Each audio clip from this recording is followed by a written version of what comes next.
የሚያምኑት አላህ ትልቁ ጣዖታቸው ነው።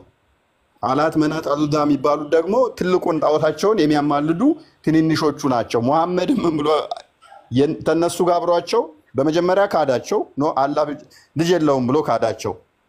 ከዛ መለሰና ደግሞ ይሄንኑ ጣዖት አዎ ልጆቻቸው ናቸው ብሎ ደግሞ አመነ። ሉክ አመነ ማለት ነው። ከዛ በዚህን ጊዜ ምን ሆኑ? ጣዖት አምላኪያኖች ምን አሉ አለ ይተደሰቱ ይላል። ቀጥይሽ They said he has mentioned our idols. ምን አደረገ እሱ ጣዖቶቻችንን አነሳ። Then Gabriel peace be upon him came to the messenger of Allah. Allah ስለዚህ ምን አደረገ ማለት ነው? ጣዖቶቻችንን አመሰገነልን። ከላይ ተመለሻውን ከላይ ተመለሽና እንዴት ሲመኝ እንደነበረ ከነሱ ጋር እንትን ለማድረግ ከላይ ያለውን አሳይ መለስ አድርጊው። ሎክ ጣዖታችንን ምን አደረገ አወደሰልን ብለው እነሱም ይደሰታሉ ማለት ነው። የሆነ ሳክዷቸው ነበረ።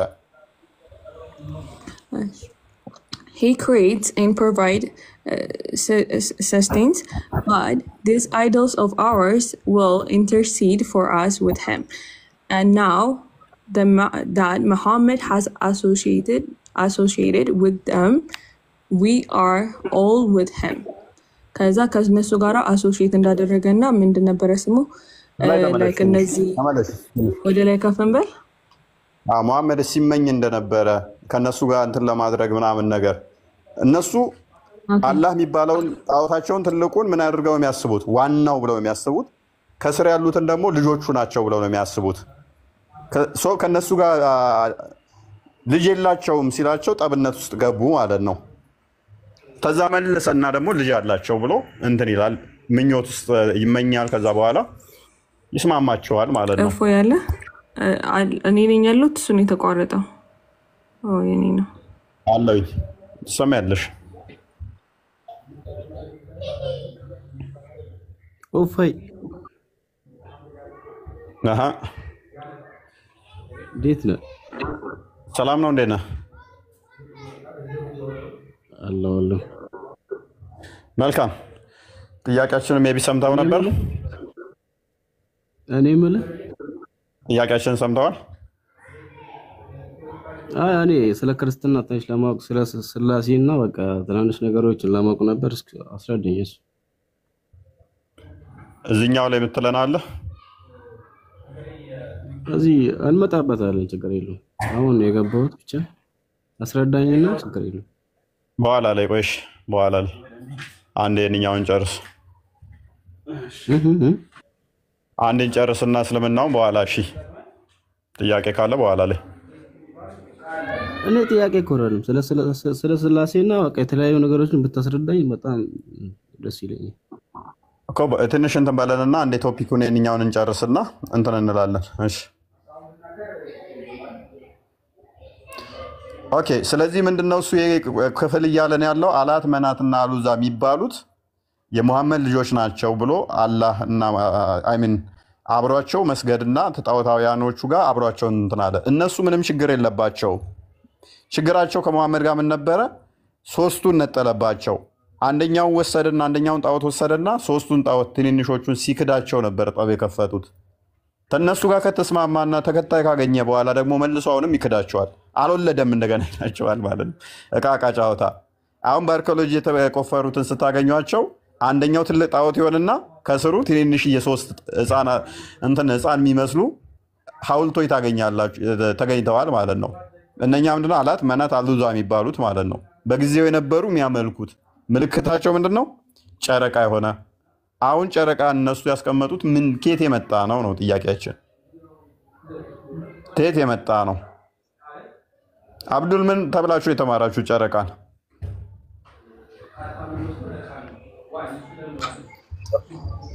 የመስጊዱ አርማ ነው። አረ ምንም ትምህርት ተምሬ አላውቅም። እንግዲህ ወሸም ሲወል ቀመር ይላል እንግዲህ በቁርአናችን ሁሌ ወሸም ሲወል ቀመሪ ብዙ ቦታዎች ላይ አለ። አላህም በጨረቃ ይምላል። ጨረቃን ደግሞ ለምን ምልክት አደረገው? ግቡና ዓላማው ምንድነው? የእስልምና ሃይማኖት ትልቁ ግቡና ዓላማው ፍጥረታትን ከማምለክ ፈጣሪን ብቻ ወደ ፍጥረታትን እኮ እያመለክ እኮ ነው። አላህ ራሱ በርካታ ነቢያቶችን ከኑህ ጀምሮ እስከ መሐመድ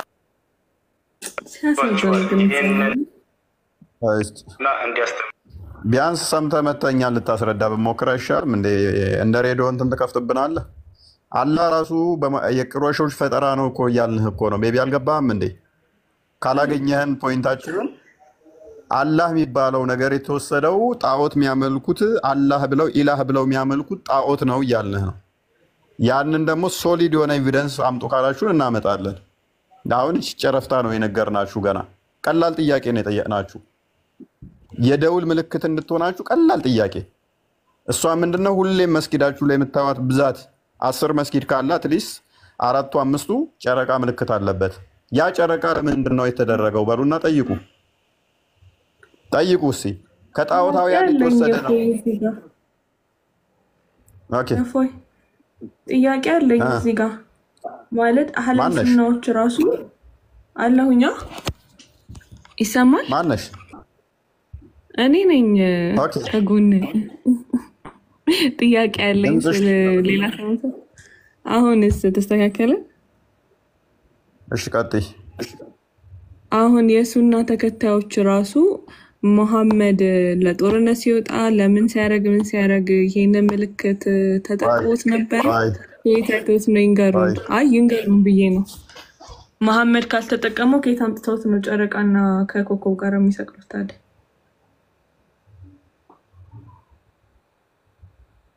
እሺ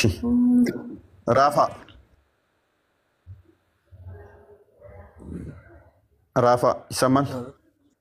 እንኳን ደህና መጣ። እንኳን ደህና መጣ። ሙስሊም ነህ? መልካም። በእስልምና ቅርጻ ቅርጽ መስራት ኃጢአት ነው አይደለ? ስለዚህ ማንኛውንም ኢሜጅ መስራት ያስጠይቃል።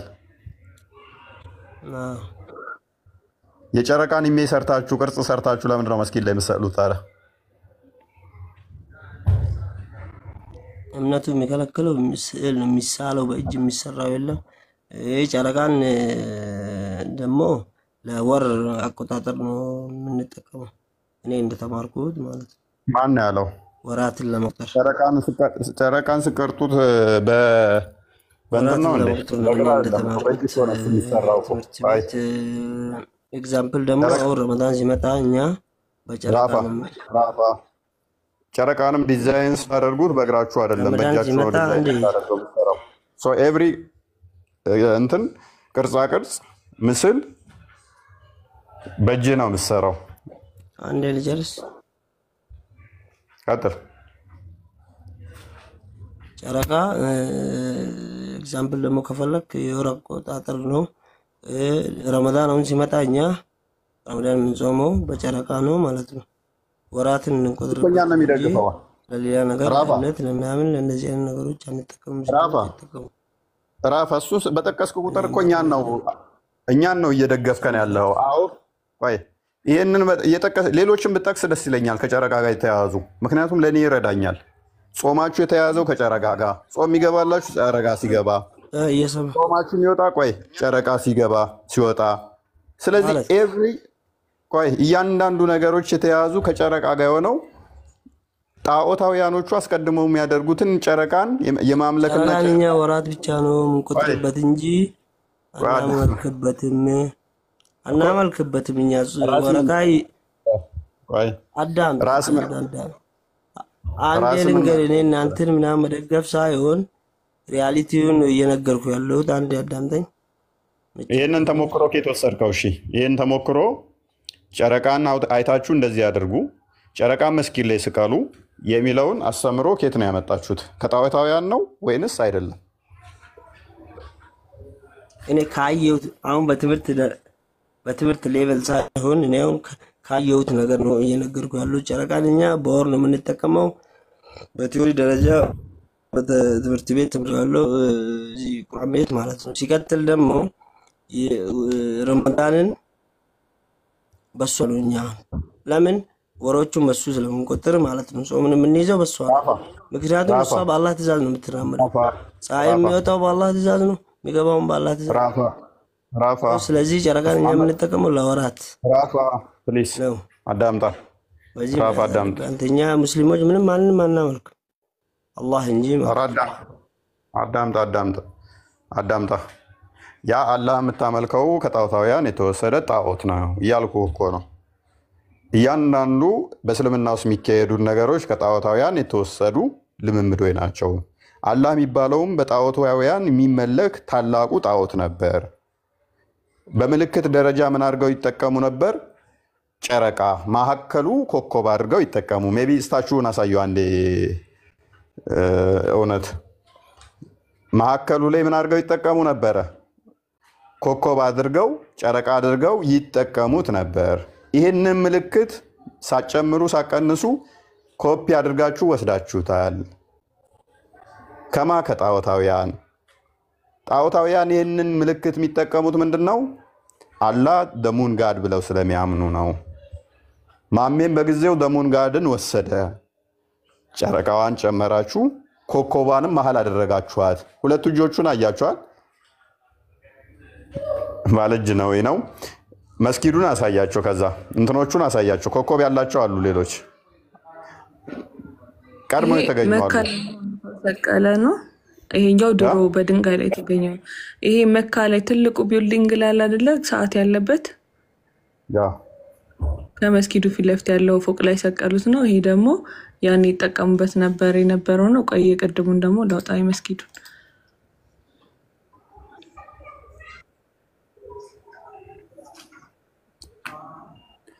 ያ ኮከቧ መሀል ሆና ጨረቃዋ ከዚህ ትሆንና ልዩነቱ ትንሽ ምንድነው? እሱ እነኚህ ዘመናዊያን ናቸው። ፏ ብለው ይታያሉ። በሴሪያ ውስጥ የተገኙት እንትኖች አሉሽ? ኢሜጆቹ ካሉሽ እነሱን አውጫቸው ወይንም ቼክ አድርጊያቸው። እስኪ ማዕከላቸው ኮከብ ያለባቸው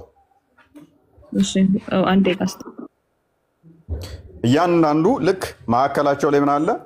ኮከባቸው ሆነው ጨረቃዋ እንደዚህ ከባው እንደዚህ እንትን ብለው አለ ማለት ነው። ይሄንን ቀጥታ ከነው የወሰዳችሁት ከጣዖታውያን ነው። ጣዖታውያኖቹ ለመውሰዳቸው ደግሞ ምክንያት አላቸው። ምን አይነት ምክንያት? አምላካቸው ራሱ ይሄንን ብለው ስለሚያመልኩ የጨረቃው ጣዖት ብለው ስለሚያመልኩት አይደለም ካላችሁ ጨረቃን መስጊድ ላይ ስቀሉ የሚል ማስረጃ ስጡን። ምክንያቱም ጨረቃን ቅርጻ ቅርጽን የሚሰራ ምስል የሚሰራ ጋንም ይገባታል ብሏል ነብያችሁ። ይሄንን ቅርጻ ቅርጽ ምስል እንድትጠቀሙ መልሶ ደግሞ ማፈቀደላችሁ። አይቻልም ቅርጻ ቅርጽ መስራት ካልክ በኋላ ቅርጻ ቅርጽ ሰርተ መስጊድ ላይ ማድረግ ለምን አስፈለገ? ይመጣና እንደዚህ አምላክ ይላል። በራሳችሁ ሎጂክ ማለት ነው። አይ አናመልከውም ሌላ ነገር ነው። አመለከውም አላመለከውም ግን ይሄን ምልክት ተጠቅማል። ይሄን ምልክት ከየት አመጣው? አንተ ከመጠቀም በፊት ሌሎች ይጠቀሙታል አይጠቀሙትም ነው። ጣዖታውያን አስቀድመው ሲጠቀሙት የነበረ ልምምድ ነው። ሀዩ ተመለሽ። ኮከብ ያላቸው አሉ በሴሪያ የተገኙ እውነት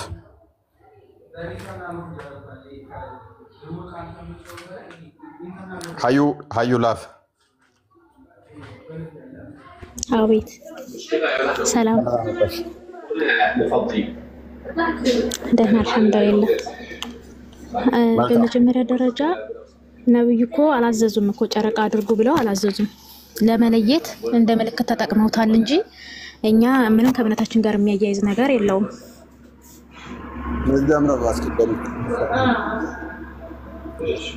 እኮ ለምልክት ጨረቃ በነገራችን ላይ የተፈጥሮ ናት። ያኔ ተፈጥሮ ነው እንጂ እንደዚህ ስራቸውን ቀርጸው ምናምን አይደለም። አይተዋት ነው ያያትን ለመለየት ቆይ ከሌሎች ጣዖታውያኖቹም እኮ አላህ እኔ ስለ ጣዖታውያኖቹ ምን አገባኝ እኮ ያገባሻል። ምክንያቱም ከየት ነው የተወሰደው? ዲዛይን አደራረጉ ከየት ነው? በግማሽ ጨረቃ አድርገዋት መሀከሏ ኮከብ ከተው ጣዖታውያኖቹ ይጠቀሙት ነበረ። ይህንን ኮፒ ስታደርጉት ምን አስባችሁ ነው? ከየት ነው የመጣው ነው ጥያቄያችን። እሺ ነብዩ አላዘዙም እያልኩ ነው። ነብዩ ጨረቃ ምልክት ቤታችሁ መስጂዳችሁ ላይ አድርጉ ብለው አላዘዙም። ትእዛዝ አይደለም፣ ሰዎች ናቸው ምልክት ያደረጉት። ለምን? ከሌላው ቤት ለመለየት ነው ምልክት ያደርጉት። ያደረጉት ደግሞ ከጣዖታው ያወስደው ሳይሆን ጨረቃ በቃ ተፈጥሮ ሀብት ናት፣ ጥቅምም አላት፣ የቀን መቁጠሪያ ናት፣ የወራቶች መለያ ይቅርታ፣ የቀን ሳይሆን የወራቶች ምን ይላል ሱረቱል ፉስለት ላይ አንዴ መረጃ ልስጥህኛ ጨረቃና እናመልክ አዳምጪ እኔ አታመልኩ ጨረቃን ታመጪልኝ ነው እሱ ችግር የለብኝም እኔ አንዴ ኮሜንት ላይ ማወን ነገር አትጻፉ ምልክት ምን ችግር አለው ምልክቷ ምን ችግር አለው ታዲያ የተፈጥሮ ጸጋ ናት እኮ ፕሊስ አዳምጪ አንዴ ቆይ አዳምጪ ቆይ ኮሜንት ላይ እኔ ማስገባውንና ማስወጣውን ሰው አውቃለሁኝ እናንተ ከሌና አስወጣ ከሌና አስገባ ከሌ ሪፖርት እያደረገ ነው እናንተ አይመለከታችሁ ስራ ጠብቁ ካልተመቻችሁ ረዱ ውጡ ማለት ነው ከኔ ቤት እኔ ማስገባውን ሰው አውቃለሁኝ ዲስትራክት አታደርጉ የሚማሩ ልጆችን ኤኒዌይስ አሁን ይሄንን ጨረቃ እዩ ምኑ ማከሩ ምን አለ ኮከብ መስጊዱን አምጪው እኔ ስለ ጣዖቱ ምን አገባኝ እኔ እየነገርኩ ያለሁት ነብያችን አዘውት አይደለም ለጨረቃ ደግሞ ፍጡር እንደሆነች ለጨረቃና ለፀሐይ ሱረቱል ፉስለት ላይ መረጃ አለኝ እኔ ላምጣምጣለህ መረጃ ነው ማለት ነው አዩ ያለውን በትክክለኛ ችግር የለብኝም እኮ መፍትሽ ነው እኮ እኔ ልነግርሽ እችላለሁ ጥቅሱን ነብይሽ አዘዘ አላዘዘ ለምንድን ነው ሳትታዘዥ ብትተገብሪው ታዲያ ቁርአን ላይ ሐዲስ ላይ ከሌለ ዘወረስ ሴናሪዮ ስለዚህ ለምን ነው የምትተገብሪው አዎ የለም ቁርአን ላይም ሐዲስ ላይም ጨረቃን መስጂድ ላይ ምልክት አድርጉ የሚል የለም ግን ያደርጋሉ እኮ ለኔ ረዳሽ ስለዚህ ነው ያለው ማለት ነው እንደዛ አይደለም ለምልክት ነው የተጠቀሙበት መስጂድ ምልክት ነው የተጠቀሙበት እንጂ ለጨረቃ የሚሰግድ የለም ከጣዖታው እኮ ሰዎች ናቸው ያደረጉት አለመጠቀምም ይቻላል ግዴታ አይደለም እያልኩ ነው አለመጠቀምም ይቻላል ኖ ይቻላል ምክንያቱም ወይ አዳምጪ ምስል ባለበትና ቅርጽ ባለበት ላይ መላእክታም አይመጣም ብሏል እድሜ ልክ መስጊድ እንደዚህ ጨረቃ አለበት ላይ ብትሰግጂ መላእክታው አይመጣልሽም ምክንያቱም በጨረቃ ምልክቶች ባለበት ላይ መላእክት ስለማይመጣ ማለት ነው የሰው ይሄ ደግሞ ይለያያል በነገራችን ላይ ጨረቃ ህያው አይደለችም ግዑዝ ናት ግን ህያው የሆነን ሰው በፎቶና በቅርጽ መቀረጽ አይቻልም ያ ማለት ለምሳሌ ሰው አለ የተለያዩ ሰዎችም ማንኛውም ህያው የሆነ ሰው በቅርጽ ህይወት የሌለውን አስመስሎ መስራት አይቻልም ህይወት ስለሌለው ብቻ ሳይሆን የሚያወራው እሱ ሚንቀሳቀሱትን በሙሉ መሳል አይቻልም ነው የሚለው ቁርአንሽ ደግሞ እህት ያዩቲ እንትን ጨረቃ ህያጅ ነች ብሎ ነው ያስቀመጣት መሄድ የሚችሉትን ማንኛውንም ነገር የሚሰራ ሰው ገሃነም ይገባል መላእክታም ወደሱ አይመጣም ህይወት ስጠው ያ ታምር ጨረቃ እንድትሄድ የሚያደርጋት አላህ Subhanahu Wa Ta'ala በታምሮ በራሷ ፈለግ እንድትሄድ አድርጓታል ፀሐይም ትሄዳለች እኮ ጨረቃም ትሄዳለች እኮ ያ ማለት ግን ጨረቃ ህይወት አላት ማለት አይደለም ባይ ህይወት ያላቸውን ብቻ ነው የሚል ማስረጃውን ታመጭልኛለህ አምጪልኝ ማስረጃ ከፍል አድርግሽና ህይወት ያላቸውን ብቻ ነው የሚል ማስረጃ እንጭልኝ እኔ ግን ተንቀሳቃሽ መሄድ የሚችሉ ነው የሚለው እኔ ምስል ይው አዳምጠኝ ማስረጃ እኔ በመጀመሪያ ማስረጃው ምን ማስረጃ ነው የምሰጠው ህይወት ላላቸው ብቻ ነው እንደዛ ተብሎ የተነገረው ነው ማስረጃ እንፈልግ ሲጀመር እኔ ጨረቃ መቃረጻችሁ መስጂድ ላይ ማድረጉን እኮ ነው ይቻላል እያልኩ አይደለም ችግር የለውም አድርገውታል ግን እኔ ሲጀመር እያልኩ ያለሁት አዩቲ ማይካጂ ያንቺ ማደግፊው ከሆነ አሁን ሁለተኛ ቻሌንጃችን ምንድነው ማደግፊው ከሆነ ምስልም መስራት ይቻላል የሚል ኬት አምጥተሽ ነው ታዲያ ችግር የለውም የምትይው ከምስል ጋር አታያይዘው እነዚህ ይሄ መስጂድ ለመለየት ሰዎች የተጠቀሙት እንጂ አላህና መልእክተኛው አዘውት አይደለም እያልኩ ነው ስለዚህ ከአምልኮት ጋር የሚገናኝ ነገር አይደለም እያልኩ ነው ለጨረቃና ለፀሐይ አትስገዱ ለዛ ለህለቃቸው አምላካቸው ስገዱ ነው ያለን አላህ Subhanahu Wa Ta'ala እኮ ከሱ ጋር እየተጋጨሽ ነው እያልኩሽ እኮ ነው እኔ ደግሞ ምልክት አድርገሻል እንደዛ እያለሽ ወላችን አዩ ሐዲስሽም ቁርአንሽም መልሶ ይልሽ እኛን ሲከሰ ምን ይላል መሰለሽ እነኛ ጣዖት አምላኪያኖች አይምን መቃብር አምላኪያኖች መቃብር ላይ ሄደው ጸሎት የሚያደርጉ እንደዚህ መቃብር ላይ ጸሎት ቦታ እንደሚሉ ይለናል ነብይሽ እኮ መቃብር ላይ ሄዶ ጸሎት ያደርጋል ሰሃቦቹም ኢቭን አሁን ሱፊዮቹ ራሱ መቃብር ላይ ሄደው ጸሎት ያደርጋሉ እናቃለን እሱን ግን አስቀድሞ ምን ብሎ ይናገራል መቃብር ላይ ጸሎት የሚያደርጉ አይደለም እንደዛ የሚል አይቻልም ለመቃብር ለሙታ መጸለይ አይቻልም ለሙታ መጸለይ አይቻልም ነብይሽ ጸሎት እንደሚያደርግ አሳይሻለሁ ቅድሚያኛው እንትን በይ ነብይሽ ራሱ መቃብር ላይ ሄዶ ለሙታን እንደሚጸልይ አሳይሻለሁ። ይሄንኛውን አንብቢ አይዋ ሄዶ ለመቃብሮች ለሞቱ ሰዎች ጸለየ፣ ለአምላኩ ጸለየ እንጂ ለመቃብር ሰዎች አልጸለየም። ለመቃብር ሰዎች ጸለየ የሚል የለም። ግን ለሙታኖች አሁን ጸልይላቸዋል እንዲመራቸው ፈጣሪ። ምንድነው ችግሩ ታዲያ? አይ ምንድነው እያወራሽ ያለሽው? ለመቃብሮች ሰዎች እና ለሰዎቹ ጸለየኝ ምን ማለት ነው? ማለትማ አሁን ለምሳሌ እኔ ለፈጣሪን ብለምነው የሆነ ሰው ማርልኝ እንደዚህ ያደርግልኝ ብዬ ልመና ነው ጸሎት ለፈጣሪ እንዲያደርግልኝ ወይም እነዛን ሰዎች እንዲምራቸው ቀብራቸው እንዲመቻቸው ጸሎት ማድረግ ነው። የሚያደርገው ማለት ፈጣሪ ነው። ነብይሽ ግን ምንድነው ያለው? ታውቂዋለሽ? ነብይሽ ምን እንዳለ? ምንድነው? አሁን ስለ ጨረቃው ጨረስክ? ቆይ ችግር የለውም ወደዛ ታሳየኛለህ። ስኔ ካላወቁት ግን ስለ ጨረቃው ጨረስክ? ያው ጨረቃ ነብያችን አላዘዙትም፣ ምልክት ግን ተጠቅመውታል። ስለዚህ ይሄን ምልክት ያመጡት ደግሞ ከጣዖት አምላኪያን ነው። ከጣዖት አምላኪያን አይደለም ካልሽን እሱን ቻሌንጅ አድርጊ። ፍለፊትሽ ተቀምጦልሻል። ምልክቱን ሲወስዱ ሰዎቹ እኔ ጉዳይ አይደለም ተጠቀሙ አልተጠቀሙ ጉዳያችን አይደለም። ለመለየት ተጠቅመውታል። ያ ደግሞ ተፈጥሮ ሀብት ናት ጨረቃ። ለፈለግንበት መጠቀም እንችላለን። ግን ማንም ሰው ጨረቃ ትጠቅማለች ትጎዳለች የሚል የለም። ግን አላህ Subhanahu Wa Ta'ala እንድትጠቅመን ለወራቶች መቁጠሪያና ለተለያዩ ለወራቶች ምልክት አድርጎ ልኮልናል። ያኔ ፈጥሯታል። አሁን ሲራው መልሽልኝ። ሰዎቹ ወሰዷት ከየት ነው? ከጣዖታውያኑ። ሙሐመድ ምን ወሰደ? ከጣዖታውያኑ። እንደዛ የሚል የለም። ወይ ላሳይሽ ነው። ወደ ሲራው መልሽልኝ። ወደ ቀድሞው ዘሙን ጋር የሚለው ማለት ነው።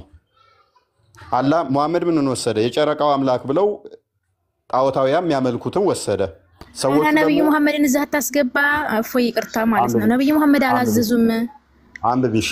ቁርአን ያዘ እሺ ምን እስቲ ሱረቱል ፍሲለት ላይ ማለት ነው 38ኛው 37ኛው አያ ላይ አዳምጠኝ እሺ ልስጥ መረጃ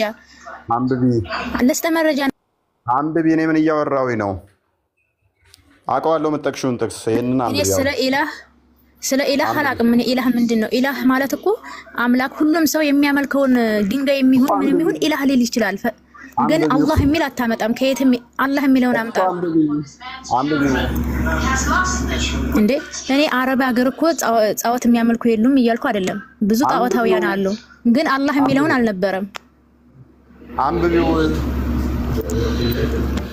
ምን ብዬ ነው ማነበው እኔ ምን አገባኝ ስለ ኢላህ እኔ ያወራለው ስለ አላህ ነው ኢላህ ከሚለው ጀምረሽ አስነብቢያ አላህንም ስለፈለገች እሺ አንብቢ አሁን አንብቢ ይላል ምን ይላል አንብቢው አንተ አንብብልኝ አላውቅም ምን ይላል አንብቢ ረቢያን አላህ እኮ ምን ይላል ተርጉማ እንዴ አንተ እኮ ነው ያመጣው መረጃውን ምን ይላል እሺ ማይካው እሺ አላህ ማለት የጨረቃ አምላክ ነው ይላል አንብቢ እሺ ማይካው ማን ነው ጨረቃ ነው ይላል አንድ አዳምጪሽ ማይክሽ ነው ያጂ እኛ ጨረቃ ነው አላህ አላልንም አልወጣንም ቅድሚያ የኛን ክሌሞችን በደንብ ተረጂ ቀጥይ እውነት እሺ the Arabian ilah familiar to us in the form of Allah ilah የሚለውን ቃል በማን ነው የምናውቀው አላህ በሚለው ቃል which is compound of al ilah ilahም ይገባል the defined article and ilah by indulging the vowel of I ከዛ ይሄኛውን አይ ያለውን ኢላህን ከአል ጋር ኢንዶልጅ በማድረግ ማለትም አንድ ላይ በመቀላቀል ምን ያደርጋል አል ኢላህ የሚለውን ይስጣል ስለዚህ ኢላህ የሚለውን ቃል በአላህ እናውቀዋለን ከዛ አንዳንድ ጸሐፍቶች ምን ብለው ያስቀምጣሉ ደቡበኛው አረቢያ ሰላጤ ላይ the Arabian ኢላህ የሚባለው ታይትሉ ወይም ደግሞ ርዕሱ ለማን ነው ስሙ የሚጠቀሙት ለነበረው ለሙንጋድ ለጨረቃው አምላክ ሙን ጋድ የሚባለው ደግሞ ሪፕሬዘንት በማን ነው የሚደረገው ከስር ሰው የቆመ ከላይ ጨረቃው የሆነ መሐከሉ ላይ ደግሞ ኮከብ ያለበት ኢሜጁን አሳያታው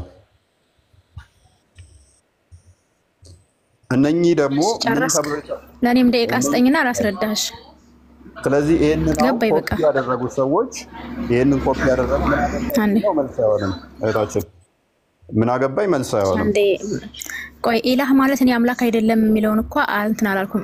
ኢላህ ማለት አምላክ ማለት ነው። አምላክ ማለት ደግሞ ሰዎች የሚያመልኩትን ሁሉ አምላካቸው ብለው ለምን ጥጃ ለምን በሬ አይሆንም አምላክ ብለው ነው የሚጠሩት። ኢላህ ማለት አምላክ የሚለውን ያስይዛል። ያ ማለት ግን እኛ የምናመልከውን ሐያሉን አምላክ ያሳያል ማለት አይደለም። ሁሉም ለሚያመልኩት አምላካቸው ለሚታዘዙት ነገር ሁሉ አምላክ አላቸው። ያኔ ኢላህ ይሉታል። ለምን ጣዖት አይሆንም? ለምን ጨረቃን አያመልኩም? እኔ ምን አገባኝ? ግን ጨረቃንና ኮከብን አላህ አድርጉ ብሎ አላዘዘም። አዩ ምን አገባኝ ሳይሆን አላህ የመጣው ከዛ ነው እያልንሽ እኮ ነው ስሙ። አይ አይደለም ካልሽን አላህ የመጣበትን ፕሩቭ ማድረግ ትችያለሽ አንቺ። አይ አላህ ማለት ኢላህ መሆኑን እኔ እኮ አላህ ማለት ኢላህ አምላክ አይደለም አላልኩም እኮ። ግን መጠሪያ ስሙ ነው አላህ አምላክ ማለት ነው። ኢላህ የሚለውም ከአላህ ከሚለው የመጣ ነው። አዩ ማንኛውም አልኩ ለድንጋይ የሚሆን ለጣዖታቸው ቆይ ሜቢ ጋድ ካፒታል እና ስሞል ስለማለይ አንድ ያሳያት ፊደሉን ልዩነቱን አለየችው። ፊደሉን አንድ ያሳያት በደንብ ጠጋርጊው እንትና እውነት ፊደሉን ሜቢ ካፒታል እና ስሞል ሌተር ሲሆን ልዩነቱን ታውቂያለሽ አዩ? እሺ ምንድነው ታዲያ ልዩነቱ? ችግሩ ምንድነው? እዚህ ጋር እኔ እኮ አላህ ኢላህ የሚለው አምላክ አይደለም እያልኩ አይደለም። ካፒታል ሲሆን እና ስሞል አምላክ አይደለም እያልኩ ካፒታል እና ሲሆን እና ስሞል አላውቅም። ምንድነው ልዩነቱ? አንብቢና ነው በቃ ድምጽ ከኋላ የሚረብሻለው። ኤኒዌይስ ሰዎቹ ለጣዖታውያን የሚጠቀሙት ነው። ጣዖት ማለት ነው። ጣዖት ነው ይሄ ሰው ለጣዖት የሚጠቀሙትን ይሄንን ነው የወሰደው እያልንሽ ነው። ለዚህም ነው የወሰደውን ንገረኝ። እሺ የወሰደው ማን ነው? አላህ ነው ወይም ነብዩ መሐመድ ነው? ማን ነው የወሰደው? መሐመድ ነብዩ መሐመድ ጨረቃን አምልኩ ብለዋል?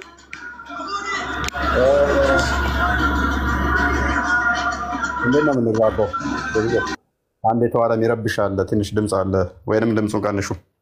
እንደነ እየተግባባን ያለ ነው። ራሳቸው ምን ብለው ነው የሚያምኑት? ደሙን ጋድ ብለው ነው የሚያምኑት።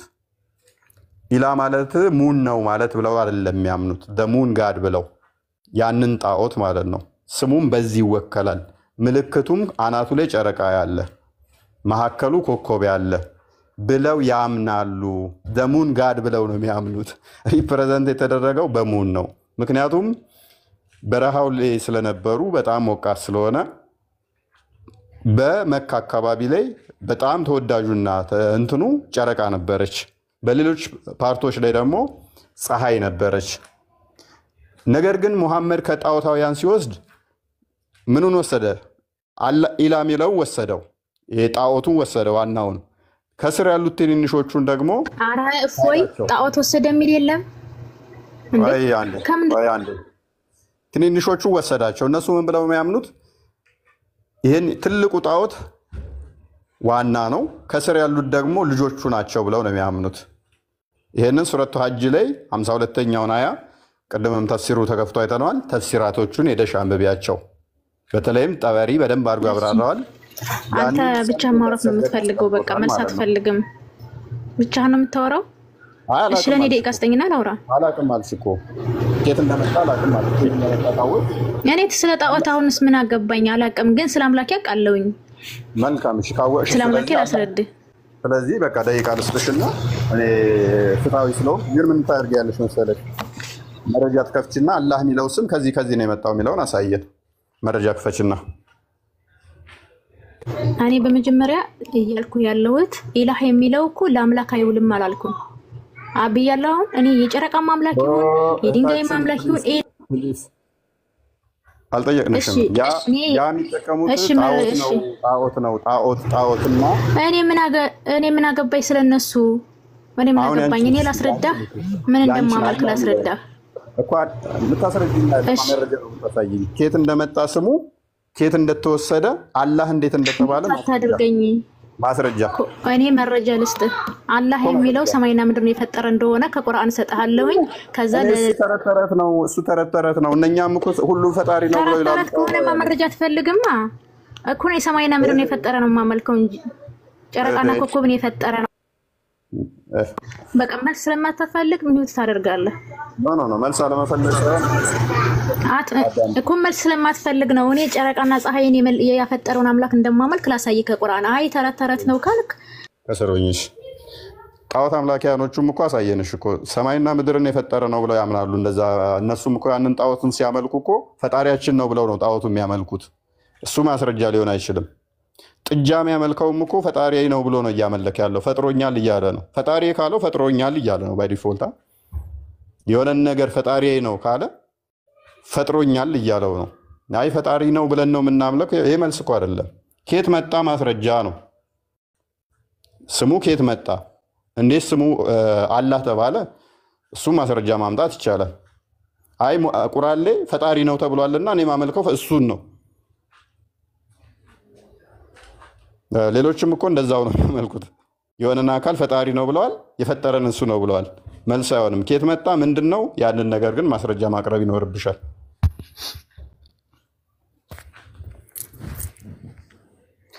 እሺ ልጨምርበት እንደ ፎንዲ ላይ ቅድም እህቴም የተናገረችው ነገር አለ። ቀጥል ችግር። እሺ ምንድነው ከእስልምና በፊት በመካከለኛው ምስራቅ እነዚህ አረብ ሀገር በሚባሉት ላይ ጨረቃ አምላክ አድርገው እንደሚያመልኩ ያው ማወቅ ይቻላል። በጎግልም ማወቅ ይቻላል።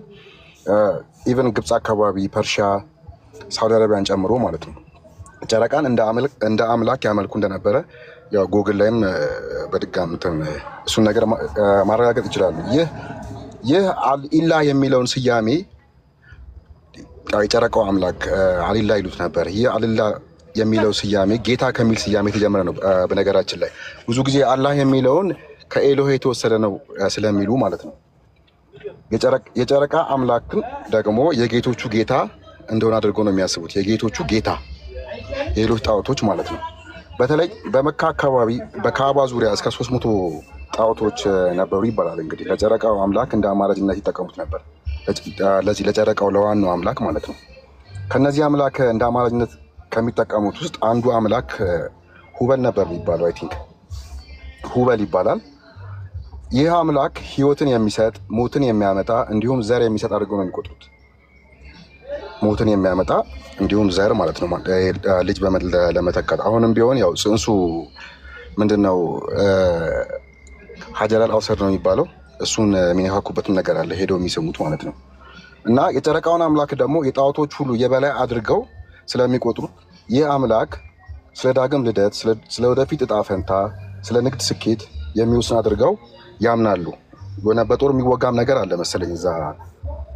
እና ይህ ጣዖት በግማሽ ጨረቃ ቅርጽ የተሰራ ነበር፣ ላይክ እንደ ሐውልት ያንን ሲምቦል ለማድረግ ማለት ጨረቃ ላይ ያለውን እንደ ዋና አምላክ ነው የአላሆች ሁሉ አላህ ተደርጎ ነው የሚቆጠረው።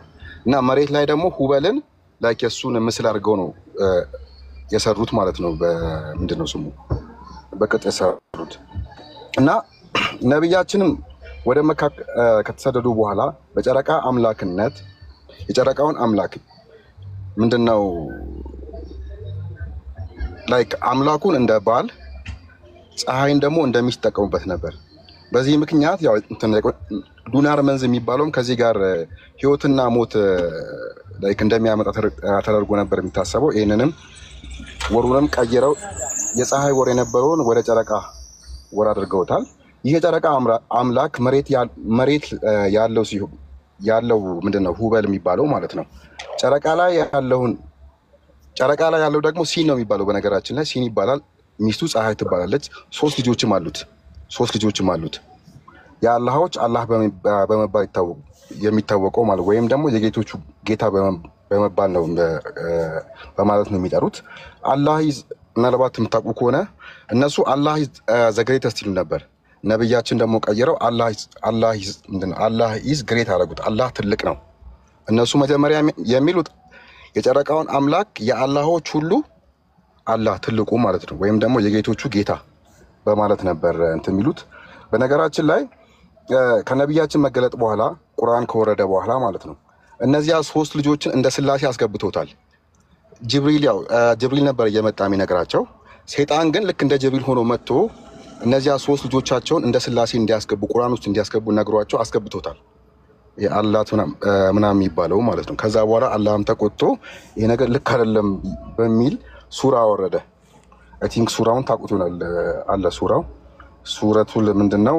ሱረቱ ነጅም ላይ 19 ላይ አለ አላትና አልኡዛን አያችሁን ይላል እና ከዛ በኋላ ለነብያችንም እንደገና እንዲማሩ ብሎ የጂን ሱራ ወረደ። ከዚህ በኋላ ከጂን መልእክት እንዳይቀበል ማለት ነው። ለነብያችንም ይቅርታ ጠየቁ። ከዛ በኋላ ያንን ሱራ አነሱት፣ አያውን አነሱት፣ የሶስት ስላሴ የሚለው ማለት ነው። በሌላ በኩልም ሶስት ስላሴ የሚለውን የጨረቃውን አምላክና የፀሐይን አምላክ ሚስቱ ማለት ነው እንዲሁም ልጆቹን በማካተት እንደ ስላሴ ይቆጠር ነበር እና አላህን ሲጠቀሙ አንድ ፈጣሪ ጣዖት እንጂ ሌላ አጋሮች የሉትም በማለት አሊላህ የሚለውን ስም አላህ ወደሚል አስተካከሉት ነብያችን ማለት ነው። አላህ አልና ላህ ማለት ነው። ፊደልን ያው አገናኝተው ማለት ነው። ይህ ስም ደግሞ እንደገና ሌላ ችግር ፈጠረ ከጊዜ በኋላ ማለት ነው። ምንድነው? አለ በአረብኛ ዴፊኒት አርቲክል ነው በነገራችን ላይ እንደ ዴፊኒት አርቲክል እንደ ዘ እንደማለት ማለት ነው። ይህ አላህ የሚለውን ስያሜ ሌላ ትርጉም ለውጥ ስለፈጠረ በአረብኛ ላህ ማለት ተራ ንግግር የሚል የአረብኛ ፍቺ አለው። አሁን ዲክሽነሪ እንትን ጎግል ላይ ገብታችሁ ማየት ትችላላችሁ። ላህ የሚለው ቃል ተራ ንግግር እንደማለት ነው። አላህ ስለዚህ ዘተራ ንግግር ማለት ነው። ይህንን ነገርም እንደገና አስተካከሉትና አንድ ላይ አላህ እንዲባል አስተካከሉት ነብያችን ማለት ነው። አላህ በአንድ ላይ እንዲጠራ ማለት ነው። ያ ማለት ምንድነው? አላህ ላይክ አንድ ነው እንደማለት ነው። እንግዲህ ላይክ እንደ ሰው ማለት ነው። የራሱ ትርጉም እንዲይዝ ማለት ነው። ወይም ፐርሰናል ኔም እንዲሆን ማለት ነው። ከዛ በኋላ ምንድነው ያደረጉት? አላህ የሚለውን ያው ወደ አንድ ስያሜ ቀየሩት። ከእስልምና በፊት የጨረቃ አምላክ እንደነበር ያው ኢቭን በአባቱ ስምም ማወቅ ይቻላል። የነብያችን አባት አብደላ ነው የሚባለው። እንግዲህ ሁሉም ሰው ያውቃል። አብደላህ ማለት ለጣዖት ማምለክ ማለት ነው። ለጣዖት ማምለክ የአብደላ የነብያችን አባት ደግሞ ጣዖት አምላክ ስለሆነ ከነስሙ ያው በእስልምና በግልጽ ተጽፏል። እንግዲህ የእሳት እንደሆነ ማለት ነው። ግማሾቹ አይደለም ይላሉ፣ ግማሹ ደግሞ ያው የጣዖት የእሳት እንደሆነ ይናገራሉ። ሙሐመድም ቢሆን ኢቭን ሙሐመድ ራሱ የሚል ስም ከመገለጥ በኋላ የመጣ ስም አይደለም። ከመገለጥ በፊት የአብደላ ያወጣላቸው ስም ነው ሙሐመድ። ይህ ሙሐመድ ማለት ደግሞ ሐምድ ነው፣ ምስጋና ነው። ይሄ ምስጋና ለማን ነው? ለጣዖቶች ነው። ስለዚህ አሁን ዞሮ ምንድነው ስሞቹም ከዛ ጋር ታይዞ መጥተዋል። እኛም ጋር አለ። አሁን አብደላ የሚባል ስምም አለ።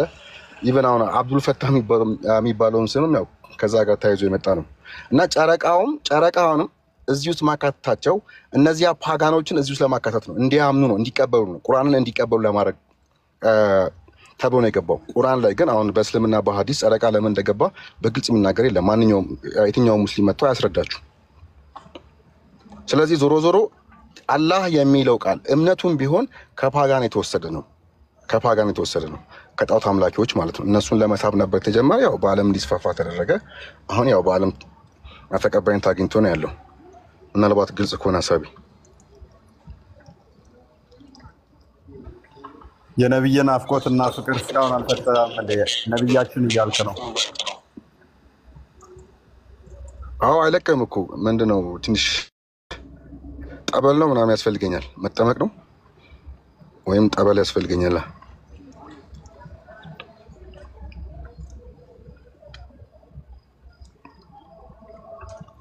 ስለዚህ አሁን ከነብያችን በፊት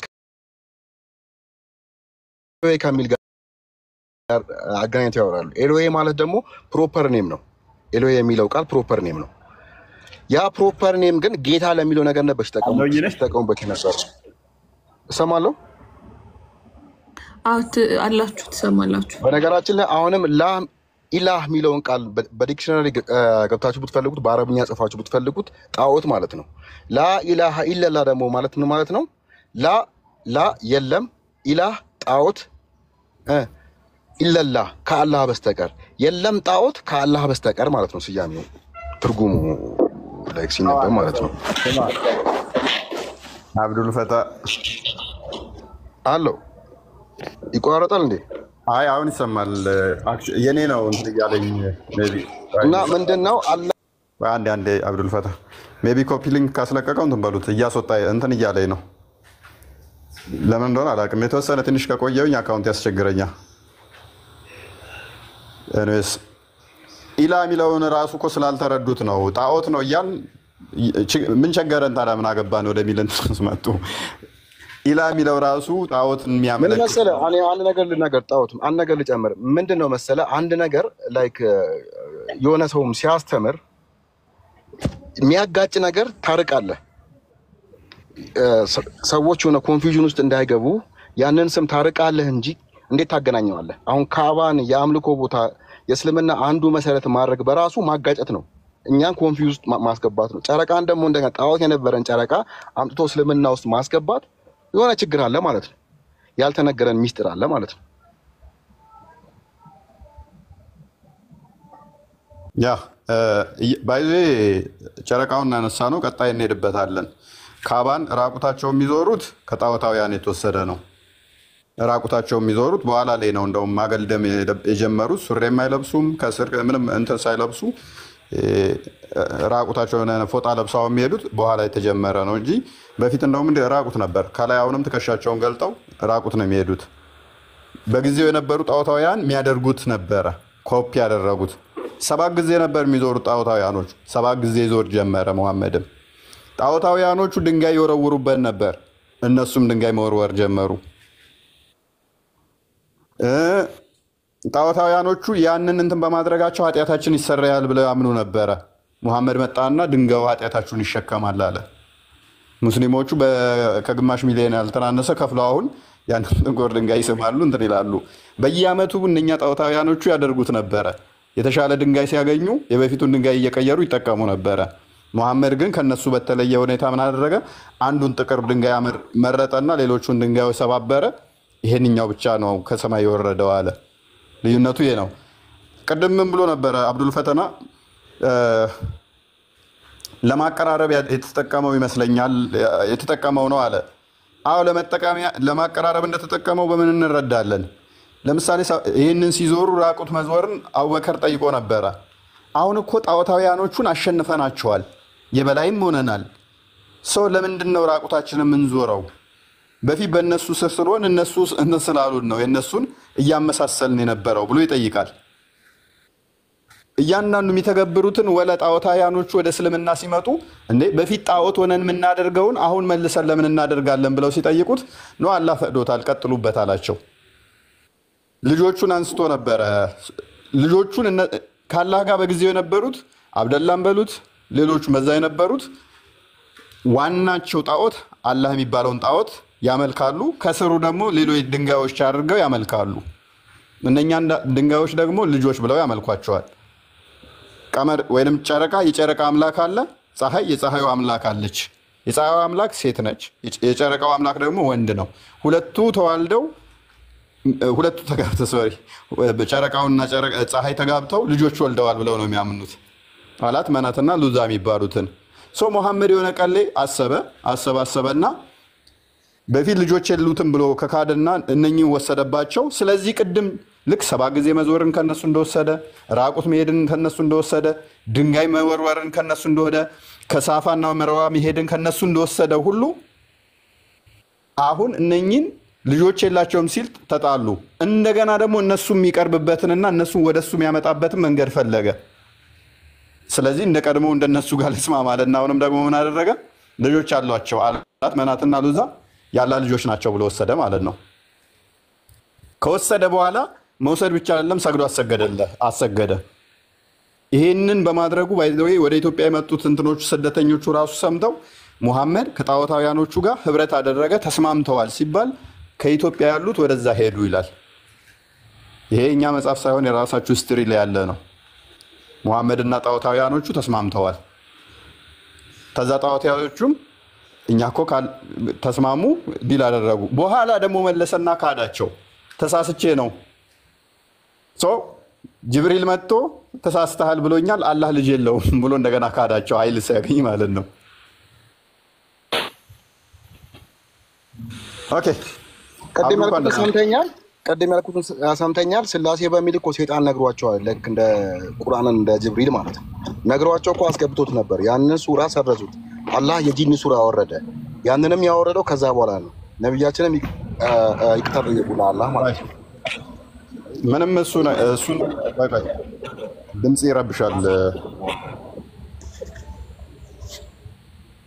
ይረብሻል። ምንም ሴጣን የነገረው ነገር የለም። ባይዞዬ ሴጣን ሳይሆን የነገረው ስላሴ ብሎ አይደለም። አብሻሩ የወሰደው ስላሴ ብሎ ሳይሆን ያላ ልጆች ብሎ ነው የወሰዳቸው። ሶስቱ ያላ ልጆች ብሎ ነው የወሰዳቸው። ስላሴ ያለው ለምን መሰለህ? ይኸውልህ ከማርያም ጋር የሚያምኑ ሰዎችን እኮ እነሱን ለመሳብ ጭምር ነው። ገብቶሃል? ፀሐይን ላይክ እንደ ማርያም ልጆችን ደግሞ ልጅ የሚለውን ኮንሴፕት ደግሞ እንደ ኢየሱስ አድርጎ ሌሎችን አትራክት ለማድረግ ነው። ላይክ አይሁዶችንም ሊሆን ይችላል ሌሎች ክርስቲያን አማኞች ጭምር አትራክት ለማድረግ ነበር ይጠቀምበት። ይሄንን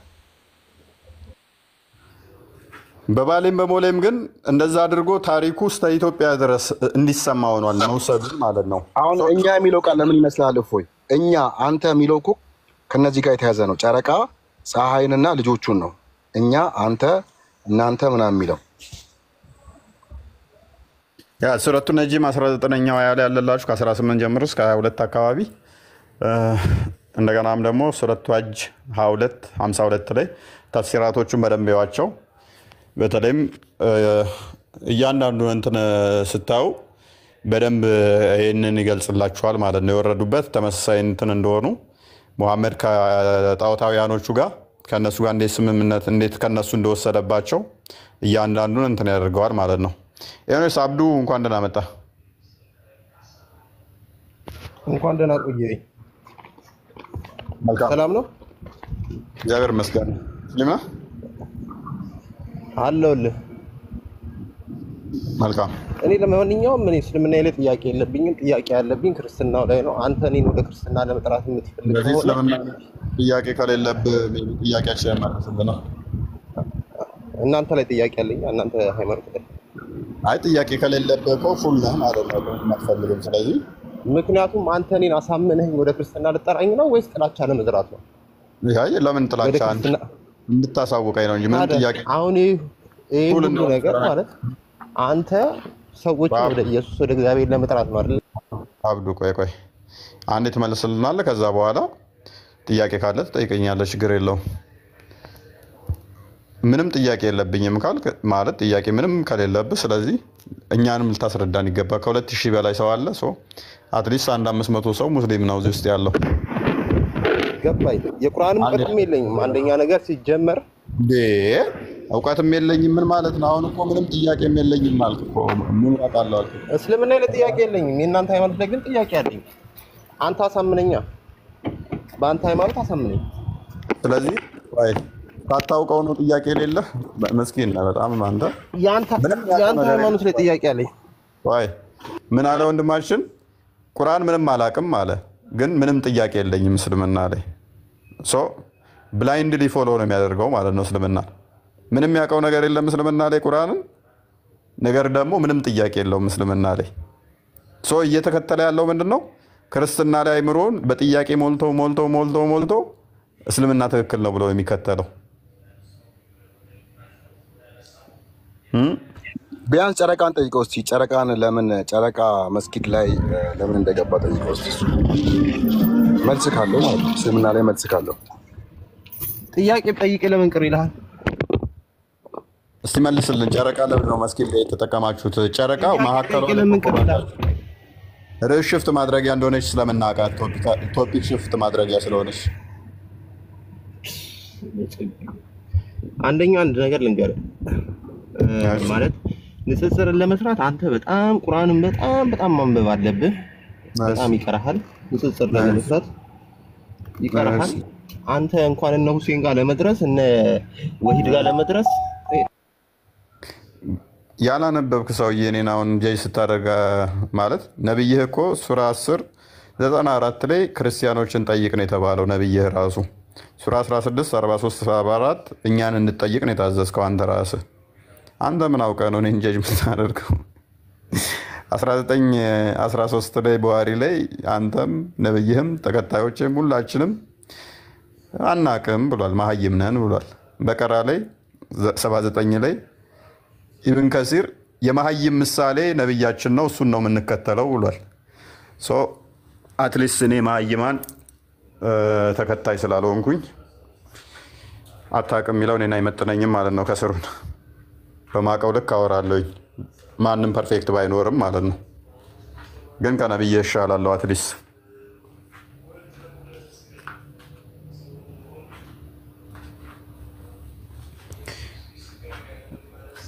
እኔ የምለው እፎይ ክርስቲያኖች ሰው ክርስቲያን ከሆነ በኋላ ገንዘብ አዋጣችሁ ውጭ ሀገር ትልካላችሁ እንዴ? ገንዘብ ፍለጋ ነው አብዱ ምናምን ሙስሊሙ ምንድን ነው የሚሉኝ? ሌባ እናት ልጇን ምን አትልም ነው የሚባለው? አታምንም። ያ እንደነሱ ሁሉም ድራማ የሚሰራ ይመስሏቸዋል። ብትድን ለራስህ ነው፣ ባድኝ ለራስሽ ነው፣ ብትቃጠይ ለራስህ ነው፣ ብታውቅ ለራስሽ ነው። ምን አገባን እኛ? ድራማ እኛ እናንተን አይደለንም በላቸው። ክርስቲያኖች ሙስሊሞችን አይደሉም ገንዘብ ከፍለው ወይንም ደግሞ ድራማ አሰርተው አጭበርብረው ባይዜ ክርስቶስን ነው የምታመልኩት ብለው ወላ ሻዳም ለማስያዝ እንትን የሚሉ አሉ። አልካዳችሁትም እኮ ክርስቶስን አምላክ ነው እዚህም ጌታ ነው ብለው እንደዚህ ዋሽተው ተሰቅሏል ብዬ ነው ማምነው። ችግር የለውም ተሰቅሏል ብለህ እያመንክ ሙስሊም መሆን ትችላለህ ብለው እንትን ይሏቸዋል ማለት ነው። በዚህ መጠን ይዋሻሉ። ያ ማለት ነብያችን ሰለላሁ ዐለይሂ ወሰለም እንትን እንዳስገቡት እኮ ነው። ጣዖቶችን ላይ ኢንክሉድ እንዳደረጉት ነው።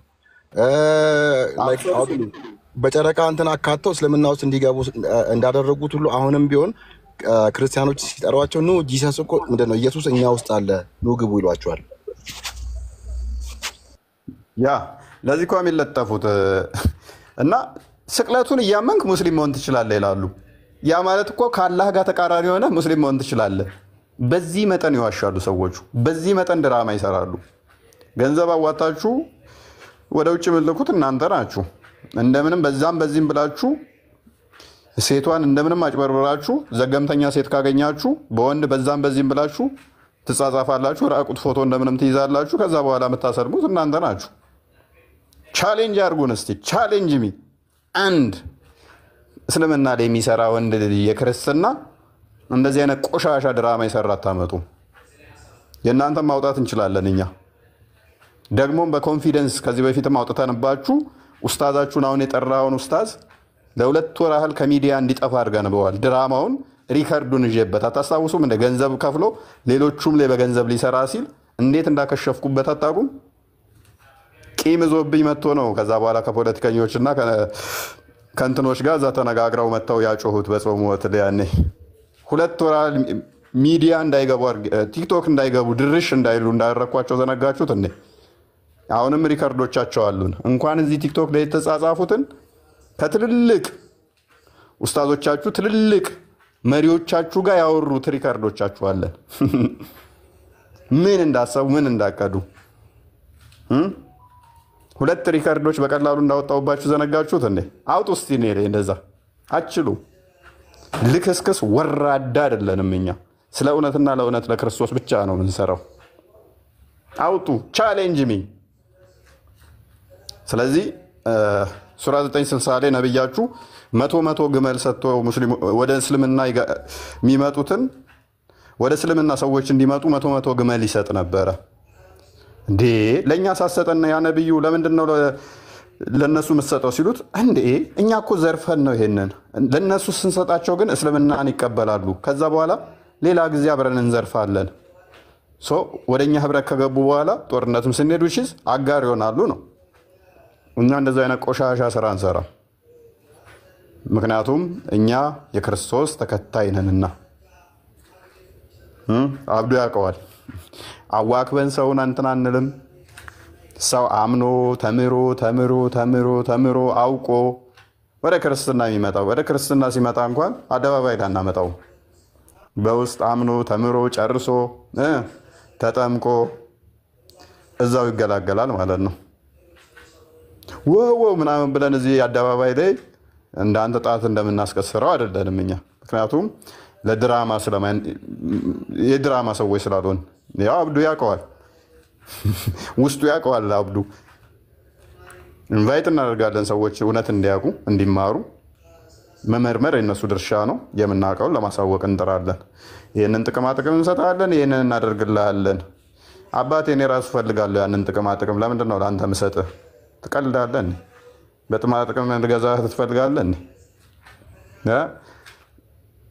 ቅዱስ ጴጥሮስ ገንዘብና ወርቅ የለንም እንሰጥህ፣ የናዝሬቱ ኢየሱስን እንሰጣለን ይላል። አይ ቲንክ ሐዋርያት ሥራ ምዕራፍ 4 ላይ ሰው የምንሰጣችሁ ምንድነው? ክርስቶስን ነው፣ ብር አይደለም እኛ የምንሰጣችሁ። እና እንደዛ ነው። ሜቢ ጥያቄ ተመልካቾች እኔ መናገር የምፈልገው እኔ አየር መንገድ ነው የምሰራው። ውጭ ሀገር ለመሄድ ችግር የለብኝም። ውጭ ሀገር ላይ ሄዶ ለመቅረት እና በዚሁ እንድነግርልኝ ከክርስቲያኖች ላይ ውጭ ሀገር እንዲልኩኝ የምጠብቀው ነገር የለም። በእጅ ያለ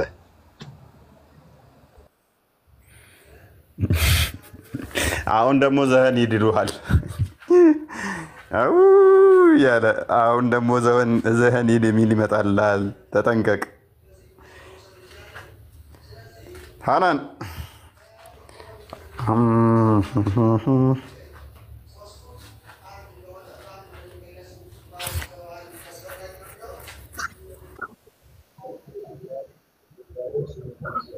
ኢስላም ነው ህይወቴ። ቀደም ገብተህ ነበር አይ ቲንክ። እስኪ ጥያቄ ልጠይቅህ ዛሬ ተቀበለኝ። ቀደም ገብተህ ነበር ሳመልስልህ ወጣ ተበሳይተህ።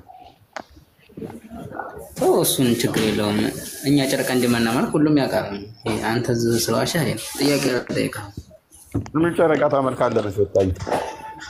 ጥያቄ ልጠይቅህ። አይ ጨረቃ ታመልካለህ? መች ወጣኝ? እኔ ያልኩት ምንድነው? ያልኩትን እኮ አልገባችሁትም። ከና አልገባችሁም። ሙዘኪር ኧረ ገብቶኛል። ችግር የለውም። እሱ ተው። እሺ ጥያቄ ምንድን ነበረ? እኔ ምን ነበር ያልኩት? ስለኛቱ ምን ነበር ያልኩት? ጨረቃ አምላኪዎች ነበሩ እያልክ ነበር።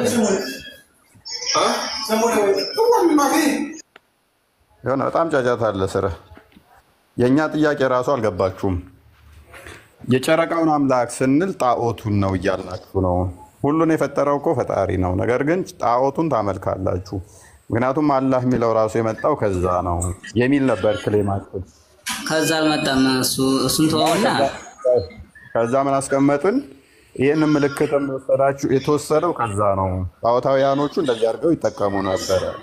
ይህ ምልክት ለምን ማመሳሰል አስፈለጋችሁ የሚል ጥያቄ ጠየቀ ማለት ነው። እሱ እኮ ጨረቃንም የሚያመልኩ አሉ፣ ሰውንም የሚያመልክ አለ፣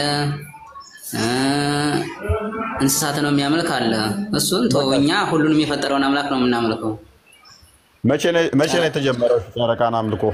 ጨረቃንም ዓለምን የፈጠረውን አምላክ ነው እኛ የምናመልከው። እሱ የታወቀ ነው። አሁን ጥያቄ ልጠይቅህ። ያ ረብ ያደከምከኝ። በቃ እኔ ልጠይቅህ። በቃ ዛሬ ተጠየቅ። ምን ችግር አለው? ምንድን ነው የምትጠይቀኝ?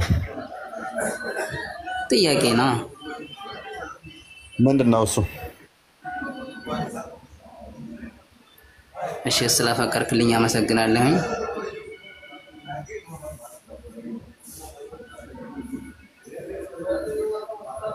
በክርስትና ስንት አምላክ ነው ያለው? እስማ እስራኤል ያህዌ ኤሎሄኑ ያህዌ ኢኻድ። አምላካችን እግዚአብሔር አንድ ነው። አንድ አምላክ። አንድ አምላክ። እሱ ስሙ ማን ነው? ያህዌ ያለና የነበረ ያህዌ። አዎ እፎ ጨረቃን ለምን እንደምንጠቀም ሳይናገር ነው እንዴ ወደዛ ሄደው? ቆይ አብዱ ፈታ ይዟ አትፍራ። ምን አስፈራ? አንተ ሙስሊም ነኝ እያልክ እየዋሻ ነበር። ምን ያደርግልሃል ውሸት? ኧረ አይደለሁም፣ ይቅርብኝ። አይደለሁም እኮ አትዋሽ። እንደው ሁልጊዜ ውሸት ይሄ ይሰለቻል። ኢስላም አንድ ጥያቄ ይጠይቃል። ስለዚህ ጥያቄን ጨርሰሃል። እኛ ብናሰልመን በአደባባይ ነው። እናንተ ውሸታችሁ ውሸት አሁን ፕሊዝ። አዎ በእንትናን ኢብራሂምን ሳዳ ታደርጓታላችሁ። አሁን እንደተጠየቁ አንድ ጥያቄ አልከን፣ አንድ ጥያቄ ጠየቅ። በቃ አምላካችሁ ስንት ነው አልከን? አምላካችን አንድ ነው። እግዚአብሔር አምላካችን አንድ አይደለም። አትዋሽ። ለምን ትዋሻለህ? ሶስት ብላችሁ ነው ወይ? ማን ያለ ሶስት አምላክ የሚለስ ማስረጃ ክፈት። ያው ከፍል አድርጋ አንድ አምላክ በሶስት አካል አንድ አምላክ ነው የምታመልኩት። ይሄ አይደል? አንተ ጠየቀኝ ስንት አምላክ ብለህ ነው የጠየቀኝ? ነገርኩህ እኮ እምነትህን። አምላካችሁ ስንት አምላክ ነው አልከኝ? አንድ አምላክ ነው ብዬ መለስኩ። ራሱ መልሶ አንድ አምላክ እያለ ነው። ያ ራሱ ኢየሱስ አምላክ ነው አይደለም? አብዱል ፈታህ እያረመህ ነው። ሙስሊሙ እንኳን እያረመ ነው ወንድም። ቅድም ምን አልከ? ኢየሱስ አምላክ ነው ወይስ አይደለም? መልስ። አይ ስንቱን አስተምረን እንችላለን ትላለህ። ራስህ አንድ አምላክ አላልክም እንዴ? አንድ አምላክ ሶስት አካል ብለሃል እኮ ራስህ። ወጣ እንዴ አለ ከስረ ነው። ኢየሱስ አምላክ ነው አይደለም? ኢየሱስ መልስልኝ። አይዞ ምን ችግር አለ? እምነት ኢስላም ያለ ማይክን አንዴ ኦፍ አድርገው። አንዴስ ኦፍ አድርገው፣ ሚውት አድርገው። ኢየሱስ አምላክ ነው ወይስ አይደለም? እኮ ሚውት አድርገው። አንዴ ሚውት አድርገው። ትመልስልኛለህ እኮ ሚውት አድርገው እና አዳምጣ። ያ ጎበዝ። ስለዚህ አንድ ጥያቄ አልከን፣ አምላካችሁ ስንት ነው አልከኝ። አምላካችን እግዚአብሔር አንድ ነው ብለን መለስንልህ። አይ ቲንክ ዘዳግም ምዕራፍ 6:5-4 አካባቢ ላይ ያለ ጥቅስ ማለት ነው። ኦኬ እናንተ ታዲያ አምላካችን አንድ አምላክ በሶስት አካል ብላችሁ ታመልኩ የለ እንዴ አልክ፣ መለስክና ቅድምም ብለህ ጠየቅ። አምላካችሁ ሶስት ነው ዋሽታል አልከኝ። አይ አምላካችን አንድ ነው፣ አንድ እግዚአብሔር ነው የምናመልከው አልኩ። አይ አንድ አምላክ በሶስት አካል ብላችሁ ታመልካላችሁ ካልክ በኋላ ደግሞ ጨረስ። የኛ አስተምሮ እሱ ነው። መልሰ ሶስት አምላክ ነው የምታመልኩት እንዳትል ራስ ምን አልክ? አምላካችሁ አንድ አምላክ በሶስት አካል ነው ብለህ ስለነገርከን ማለት ነው። ደን አብ አለ፣ መንፈስ ቅዱስ አለ፣ ወልድ አለ። እነዚህ ሶስቱ አይደሉ? እሺ ምን ይሁን? አብ፣ መንፈስ ቅዱስ፣ ወልድ።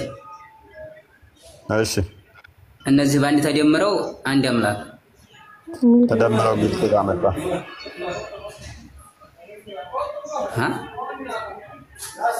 ለምን ኢየሱስ ብቻውን አምላክ አይሆንም? ተደምረው ግልጽ ያመጣ ደምረህ ነው አንድ አምላክ ያልከው። እንግዲህ አብ፣ ወልድ፣ መንፈስ ቅዱስ ማርካስ ቆይ አንዴ አላህ ባቱ አብ የማይታይ ነው። አብ የማይታይ አዳምጥ ቆይ አዳምጥ። አላህ ባቱን፣ ጭኑን፣ ፂሙን፣ ፀጉሩን፣ እግሩን ደምረህ ነው አንድ አምላክ ያልከው። ሌላ ቦታ አትግባ፣ ሌላ ቦታ አትግባ። አዳምጥ እሺ አዳምጥ ቆይ አዳምጥ። የኛ አንድ ብቻ ነው ተወሱ። እኛ በሶስት እያልን ነው። ፖሊስ አዳምጥ። እፎይ አስወጣው። ርዕስ እያስቀየረ ነው እባክህ። እሺ ምን ተፈራላችሁ ግን? ለምን አትመልሱም? የእናንተ እባክህ ከስሩን በቃ ግልጽ ለማድረግ ያህል እኛ አንድ አምላክ ብለን እናመልካለን። አንድ አምላክ በሶስት አካል ብለን ስናመልክ አብ፣ ወልድ፣ መንፈስ ቅዱስ እያልን ነው። መንፈስ ቅዱስ ስንል እስትንፋሰ እግዚአብሔር እያልን ነው። እስትንፋሰ እግዚአብሔርም ምን ሕያው የሚሆንበትን መንፈስ ቅዱስ ብለን እንጠራለን። ቃሉን ደግሞ እግዚአብሔር ቃል አለውና ቃሉ ያ የእግዚአብሔርን ቃል ልጁ ብለን እንጠራለን፣ ወይም ወልድ ብለን እንጠራለን። አንተ የአላህን ቃል ቁርአን ብለህ ትጠራለህ፣ ከለም አላህ ብለህ ትጠራዋለህ። ሱራ 9:6 ላይ ያ ቁርአን ደግሞ ፍጡር አይደለም ብለህ ታምናለህ። ቁርአን አላህ አይደለም ብለህ ታምናለህ። አላህም ፍጡር አይደለም ብለህ ታምናለህ። ቁርአንም ፍጡር አይደለም ብለህ ታምናለህ። ስንት አለ ማለት ነው? ሁለት አለ፣ ቁርአንና አላህ። ቁርአን ምንድነው? የአላህ ቃል ነው። የአላህ ቃል ደግሞ ከሲፋቱ አንዱ ነው ብለህ አላስማውል ሲፋት ውስጥ ከተዋለህ። እኛ ግን ምን እናምናለን? ክርስቶስ በስጋ ከመገለጡ በፊት ቃል ነበር። ያ ቃል ደግሞ የአብ ልጅ ነው ብለን እናምናለን። ምን አይነት ልጅነት? የባህሪ ልጅ። ዕብራውያን ምዕራፍ 1:2 ላይ እንደሚናገረው ማለት ነው። የባህሪ ልጁ ጸጋ ሳይሆን የባህሪ ልጅ ነው። ከእርሱ የሚገኝ ስለሆነ ልጅ ብለን እንጠራዋለን። ነገር ግን ከአላህ የሚወጣ ሆነ ምን አለ? መንፈሱ አለ። ያ መንፈሱ ምን ብለህ ትጠራዋለህ? ሩህ ቅዱስ መንፈስ ቅዱስ ብላችሁ ቅዱሱ መንፈስ ብለህ ትጠራለህ። ከአላህ የሚወጣው መንፈስ ፍጡር ነው? ያ መንፈሱ ፍጡር ነው? ቃሉ ፍጡር አይደለም ብለሃል። ስለዚህ አትሊስት ስንት አለ አንተ ጋር? ሶስት ነገሮች አሉ። ተውሂድን በስንት ትከፍለዋለህ? በሶስት ትከፍለዋለህ። ተውሂድ አልአስማኡል ሲፋት፣ ተውሂድ አልሩቡቢያት፣ ተውሂድ አልኡሉሂያ ብለህ ትከፍላለህ። ተውሂድ አልአስማኡል ሲፋት ውስጥ ደግሞ ማአን ነገሮችን ወደ አንድ ታመጣለህ። አንድ የሚባል ነገር አንተ ውስጥም የለም። ምንድነው? ወደ አንድ ማምጣት ነው ተውሂድ በራሱ ማለት ነው። ስለ ምንና ምን ነው ደምረህ አንድ ያደረከው? እኛ ጋር የሚደመር ነገር የለም። እናንተ ጋር ነው ተውሂድ አልአስማኡል ሲፋት ላይ በተለይም ስትመጣ ወደ አንድ ማምጣት ዩኒፊኬሽን፣ ኮንሶሊዴሽን ምናምን የሚሉ ነገሮች ያሉት አንተ ጋር ነው። ዩኒፋይ ማድረግ ወደ አንድ መደመር የሚሉት አንተ ጋር ነው ያሉት። እኛ ጋር ስለ መደመር ስለ መቀነስ አይወራም ማለት ነው። ሜቢ ወደ ቶፒካችን ባክ እናድርግ። ተወሰነ ማማ ያለሽ ማማይ አላወራሽም። ሃሎ ቀጥሉ። እሺ እውነት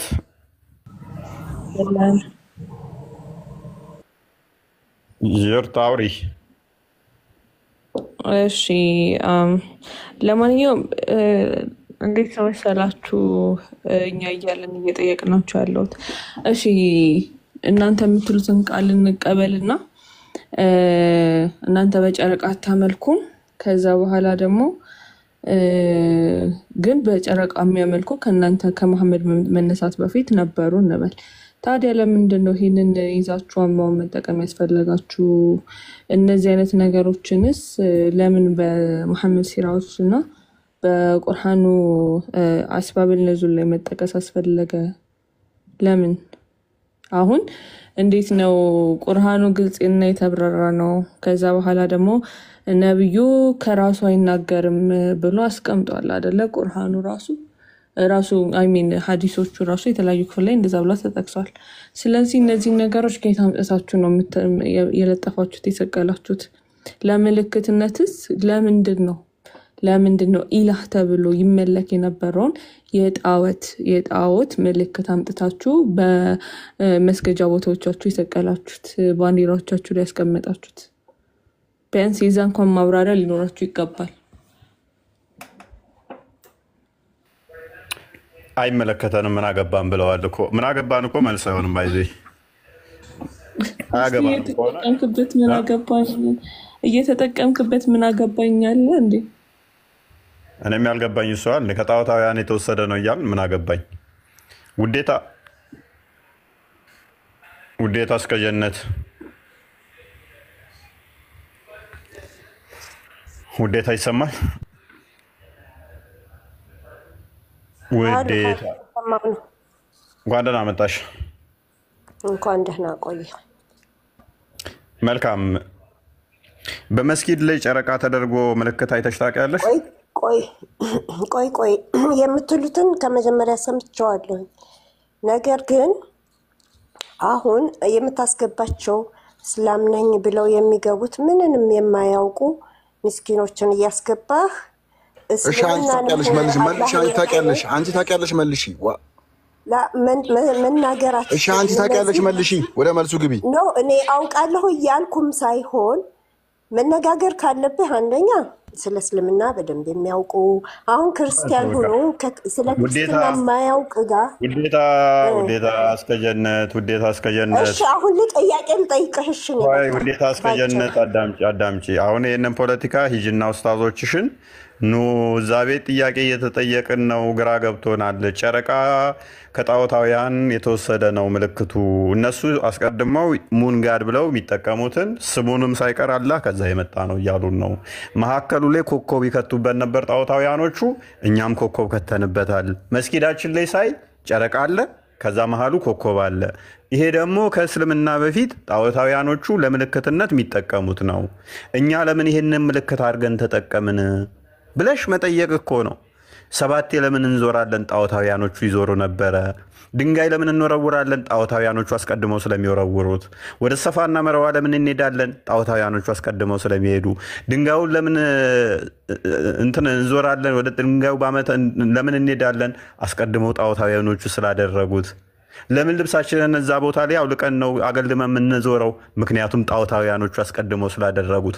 ለምንድን ነው ይሄን ሁሉ ኮፒ ያደረግነው ብለሽ ጠይቂያቸው። ከዛ መተው ያስረዱን። እስኪ እንደዛ አይሻልም የኔ ውድ?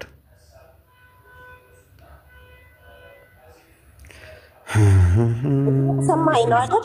ቅድም ስትጠይቅ የነበረው የእናንተ አላህ እያልክ ስትናገር የነበረ ነበር። አንተ ቆይ ኢየሱስን አምላኬ ነው አምላክ ነው ብለህ አይደል እንዴ? ቆይ አንተ የተቀበልከው ኢየሱስ ደግሞ በዮሐንስ ወንጌል 5:30 ላይ በቃ እኔ ከራሴ አንዳችም አላደርግም አለህ እኮ። በቃ ባጭር ቃል እስኪ አሳያቸው ለዚህ ለሚከተሉ። አዎ አለ እንዴ እንደዛ እስከዛሬ ምን ወይ ያለው ምን ጂነስ ናት አንተ መጽሐፍ ጂነስ እኮ ናት። ነው የሚናገረው። መጽሐፍ ነው የሚናገረው። ስለዚህ አንተ በጣም እናመሰግናለን። አይናችንን የከፈችው አሁን አንዴ ማይክሽን ያዥ መልስ ከሌለሽና ይመልስልሽ። ይበቃል። ለምን ሰው ሲነግራችሁ እናንተ ወይም ታድርግ ትላላችሁ ወይም ታስወግዳላችሁ። እናንተ የፈለጋችሁትን መናገር እንችላለን ብላችሁ ራስህን ፖስት ስለሆነ ትችላለህ አይደል? ውዴታ እሺ፣ ጥያቄሽ ይሄ ነው። እሺ አሁን እኔ ያው ይሄንን አብራራልኝ። አሁን እኔ ስለ ክርስትና ልጠይቅህ። በቃ እሺ፣ በቃ ጨረሽ። አንዴ ክፈችልን እንትና ክፍሉን አንብበሽው ነው ግን የሰጡሽን አጤር ራሷን ጥቅስ ብቻ ነው ያነበብሽው። ለምንድን ነው ጥቅስ አነባለሁ? ዮሐንስ ወንጌል 5:30 ላይ ስለራሴ ከራሴ አንዳችን ነገር አላደርግም ይላል። ውዴታ ክፍሉን ሙሉን አንብበሽው እንጂ ወይ ክፍሉን ሙሉ አንብቤዋለሁ። ለዚህ እኔ ሸልምሻለሁ ወንጌል ፕሊዝ መልሱንም ልትነግሪኝ ነው እንደ ጥያቄ ጠይቀሽ? አንቺ እኮ ጠያቂ ነሽ እንጂ መልስ ተናጋሪ አይደለሽ። ማለት ከራሱ ልንገርሽ ውዴታዬ፣ እንዳላነበብሽ ልንገርሽ። ከቁጥር 1 እስከ 17 ስለምንድን ነው የሚያወራው? ከቁጥር 1 እስከ 17 ስለምንድን ነው የሚያወራው? እስኪ አንብበው። ጭራሽ አንብቤዋለሁ አልሽኝ እኮ። አንብቤዋለሁ ብለሽኝ ነበር እኮ አሁን ቁጥሩን ታውቀዋለሽ? ቁጥሩ ስንት ላይ ነው? ቁጥሩንማ ዛለች ስለሆነች የዮሐንስ ወንጌል 5:30 ላይ ምን ይላል? ሙሉ አውዱን አውርተሽ ታውቂያለሽ? አንብበሽ ታውቂያለሽ እህታችን? አነባለሁ። አይሽ በቃ ቁጥር 17 ጀምሮ ክፈች። በቃ ይሄንን ጠይቄሻለሁ፣ ይሄንን አብራራልኝ። እሺ በቃ ሙሉ አውዱን አንብቤዋለሁ አላልሽም? ውዴታዬ ማይክ ያዥ። እሺ ታብራራልሻለች። ለማማ ይልልቀቅላት፣ እሷ በደንብ ታብራራልሽ እንደውም ከኔ። ማማ ይቀጥል። እሺ እንግዲህ ሙስሊም ወገኖቻችን ያው የተሰጣቸውን ጥቅሶች ብቻ ነው የሚይዙትና የሚመጡትና አውዱን ካያችሁት ጌታችን ኢየሱስ ያንን መጻጉዕን 38 ዓመት ሙሉ ሲታመም የነበረን ሰው ፈወሰ። ሲፈውስ ማን ያዳነህ ብለው ጠየቁት እነዚህ አይሁዳውያን። ኢየሱስ የሚባለው ሰው አዳነኝ አላቸው። በምን ቀን? በሰንበት ቀን ማለት ነውና እነዚህ ሰዎች በጣም ኢየሱስ ክርስቶስ እንዴት ሰንበትን ይሽራል? ምክንያቱም ዘጸአት ምዕራፍ 34:15 ላይ ሰንበትን የሚሽር እርሱ ፈጽሞ ይገደል ስለተባለ ሰንበት የእግዚአብሔር ቀን ናት። እቺን ቀን ማንንም አይሰራባትም። ስለዚህ እቺ ቀን የእግዚአብሔር ቀን ስለሆነች በዚህ ቀን ኢየሱስ ክርስቶስን ስላላወቁት ያለ ሙሴ ሕግና ሥርዓትን የሰጠው አምላክ በስጋ እንደተገለጠ ስላላወቁ እንዴት በሰንበት ቀን ይሰራል ብለው ይፈልጉት ነበር፣ ሊገሉት ማለት ነው። እንዲህ ይላል ቁጥር 16 ጀምሮ። ስለዚህም በሰንበት ይህን ስላደረገ አይሁድ ኢየሱስን ያሳድዱት ነበር፣ ሊገሉትም ይፈልጉ ነበር አለ። በደንብ አስተውይ እህታችን፣ ሊገሉት ይፈልጉት ነበር። ከዛስ ጌታችን ኢየሱስ ምን ብሎ መለሰላቸው? ኢየሱስ ግን አለ አባቴ እስከዛሬ ይሰራል እኔም ደግሞ እሰራለሁ ብሎ መለሰላቸው። አባቴ ሰንበት ነው ብሎ ፍጥረታትን መመገብን አያቆምም። አባቴ ሰንበት ነው ብሎ ሰዎችን መፈወስን አያቆምም። ስለዚህ አባቴ የሚሰራውን ሁሉ እኔም እሰራለሁ አለ። እስከምትለዋን አማርኛ ቃል ያዟት። በነገራችን ላይ እስከ ሲል አባቴ ስነ ፍጥረትን ከጀመረበት ሰዓት ጀምሮ እስካሁን እሰራለሁ እያለ ነው። ማለትም አባቴ ከሚሰራበት ቅጽበትና ሰዓት ጀምሮ እኔም እስካሁን እየሰራው ነው ብሎ እየተናገረ እንደሆነ ግልጽ ነው። ምክንያቱም መጽሐፍ ምሳሌ ምዕራፍ 8 ቁጥር 24 ጀምሮ እንደተናገረው ሰማያትን በዘረጋ ጊዜ እኔ በእርሱ ዘንድ ታታሪ ሰራተኛ ነበርኩ እንዳለው ማለት ነው። ስለዚህ ፍጥረታትን ሲፈጥርም ጭምር እርሱ አብሮት እንደሆነና ይሰራ እንደነበረ የሚያመለክት ቃል ነው። እስከምትለው ቃል በራሱ ማለት ነው። ለዚህ ምን አላቸው?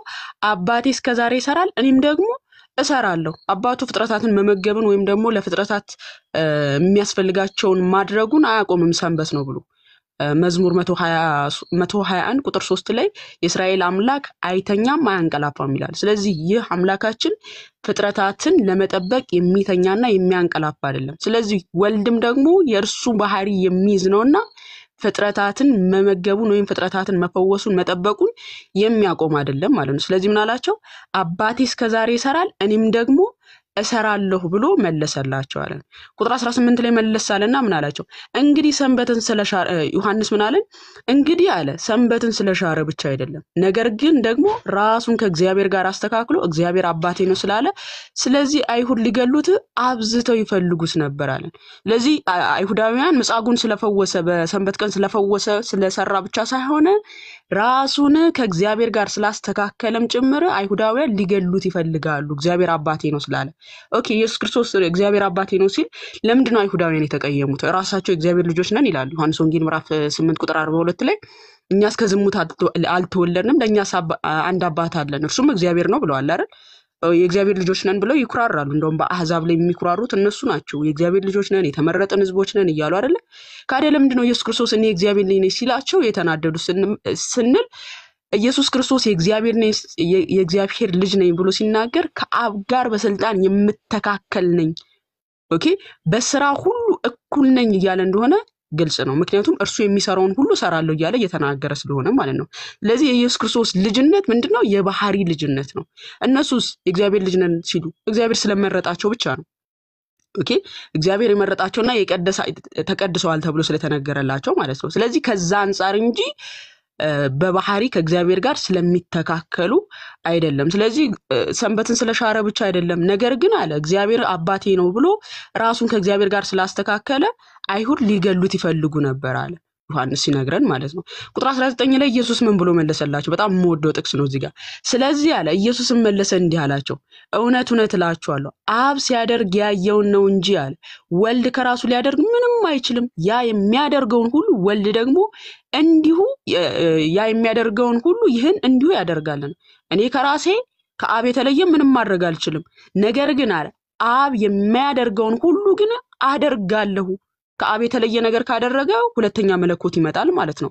ሁለት ፍቃድ ይመጣል ማለት ነው። ከአብ የተለየን ስራ ለምሳሌ አብ ህይወትን ሲሰጥ ወልድ ሊገድል አይችልም። ምክንያቱም በፍቃድ በስልጣን በአገዛዝ አንድ ስለሆኑ አብ የሚያደርገውን ሁሉ ግን ምን አደርጋለሁ? እኔ አደርጋለሁ። ኦኬ አብ ሲያደርግ ያየውን ነው እንጂ ወልድ ከራሱ ምንም አይችልም ካለ በኋላ ያ የሚያደርገውን ሁሉ ወልድ ደግሞ እንዲሁ ያደርጋል። አብ የሚያደርገውን ሁሉ ወልድ እኔ ያደርጋለሁ አለ። ከዛ የተለየ ግን ማድረግ አይችልም። ለምን?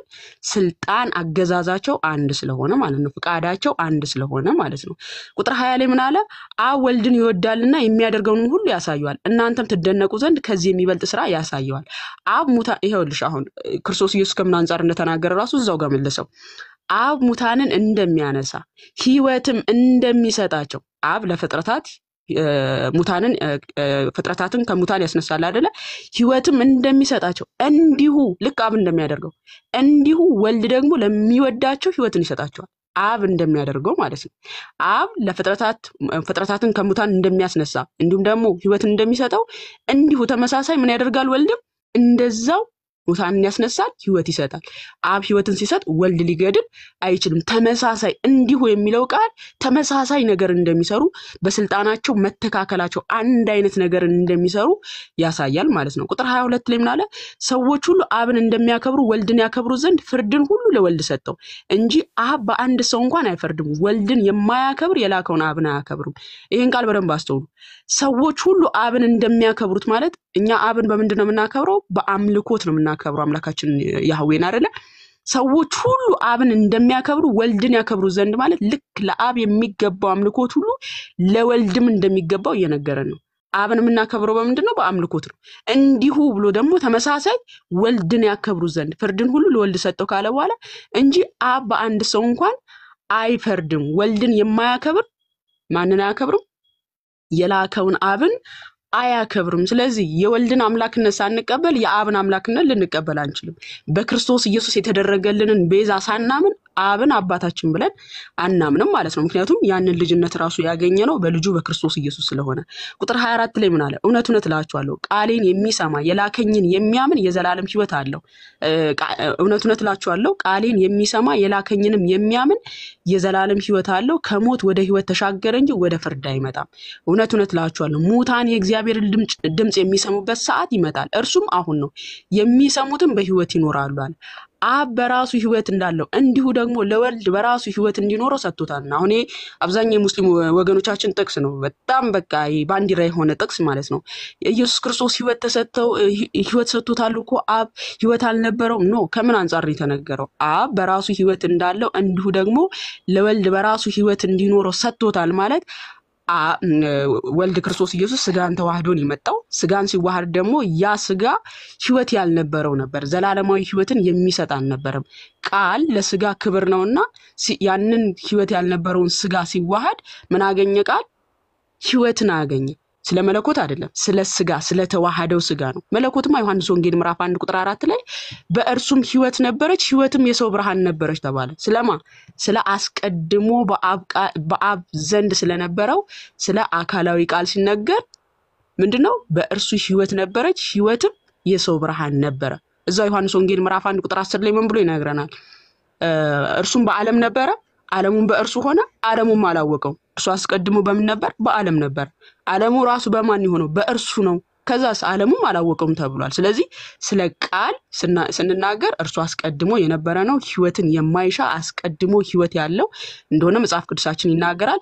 ሰጥቶታል የተባለው ስለ ተዋህደው ስጋ ነው። ምክንያቱም ያ ስጋ ዘላለማዊ ሕይወት ሰጪ አልነበረምና ዘላለማዊ ሕይወት እንዲሰጥ ቃል ለስጋ ክብር ስለሆነ ሰጥቶታል ተብሎ ተነገረ። ቁጥር 25 ማማ ይቅርታ፣ አንድ ሰው እኔ የሚገርመኝ የሰይጣን መንፈስ የጠዋት መንፈስ ይዞ መጥቶ ላይክ አሁን ይሄ ሁሉ አንቺ ስትለፊ እኮ አይሰማሽም። አሁን እሷ ርዕስ እያስቀየረችን ነው። እስካሁን ያወራሹ እኮ በጣም በቂ ነው ላይክ ለሚገባው ሰው ማለት ነው። ላይክ እኔ ርዕሱ ላይ የምንመለስ ይሻላል የሚል እምነት ስላለኝ ነው። ሶሪ ችግር የለውም። ከአንዴ ተጨርሶ ከሚገባኝ እኔ ካነበበችው ሁሉ ከገባኝ ያዋል ግዴታ አንዴ ተጨርስልሽና ጥቅሱ ላይ ሂጂና አንዴ ይለቅ። እስከ 30 ሊሄድላትና እሷ ያነሳቻት ፖይንት ከምን አንጻር እንደሆነ አውዱን ተመለከት ነው። ያነሳቸው ሀሳብ 19 ጋር እንደመለስኩት አእምሮ ያለው ሰው በደንብ ያስተውላል። በነገራችን ላይ ግን እሷ የፈለገችው ፖይንት ጋር ልሂድላት። ሰጥቶታል ሲባል ስለ ስጋው እንደሆነ ግልጽ ነው ማለት ነው። ቁጥር 27 ላይ የሰው ልጅም ስለሆነ ይፈርድ ዘንድ ስልጣን ሰጠው ካለ በኋላ ቁጥር 28 ላይ በመቃብር ያሉት ሁሉ ድምፁን የሚሰሙበት ሰዓት ይመጣል። መልካም ያደረጉት ለሕይወት ትንሣኤ፣ ክፉም ያደረጉ ለፍርድ ትንሣኤ ይወጣሉና በዚህ አታድንቁ። እኔ ከራሴ አንዳች ላደርግ አይቻለኝም። ያው የምትፈልጊያት ጥቅስ መጣ። እኔ ከራሴ ምን ላደርግ አልችልም፣ አንዳች ላደርግ አይቻለኝም። እንደሰማው ፈርዳለሁ፣ ፍርዴም ቅን ነው፣ የላከኝም ፍርድ እንጂ ፍቃዴን አልሻምና አለ። እኔ ከራሴ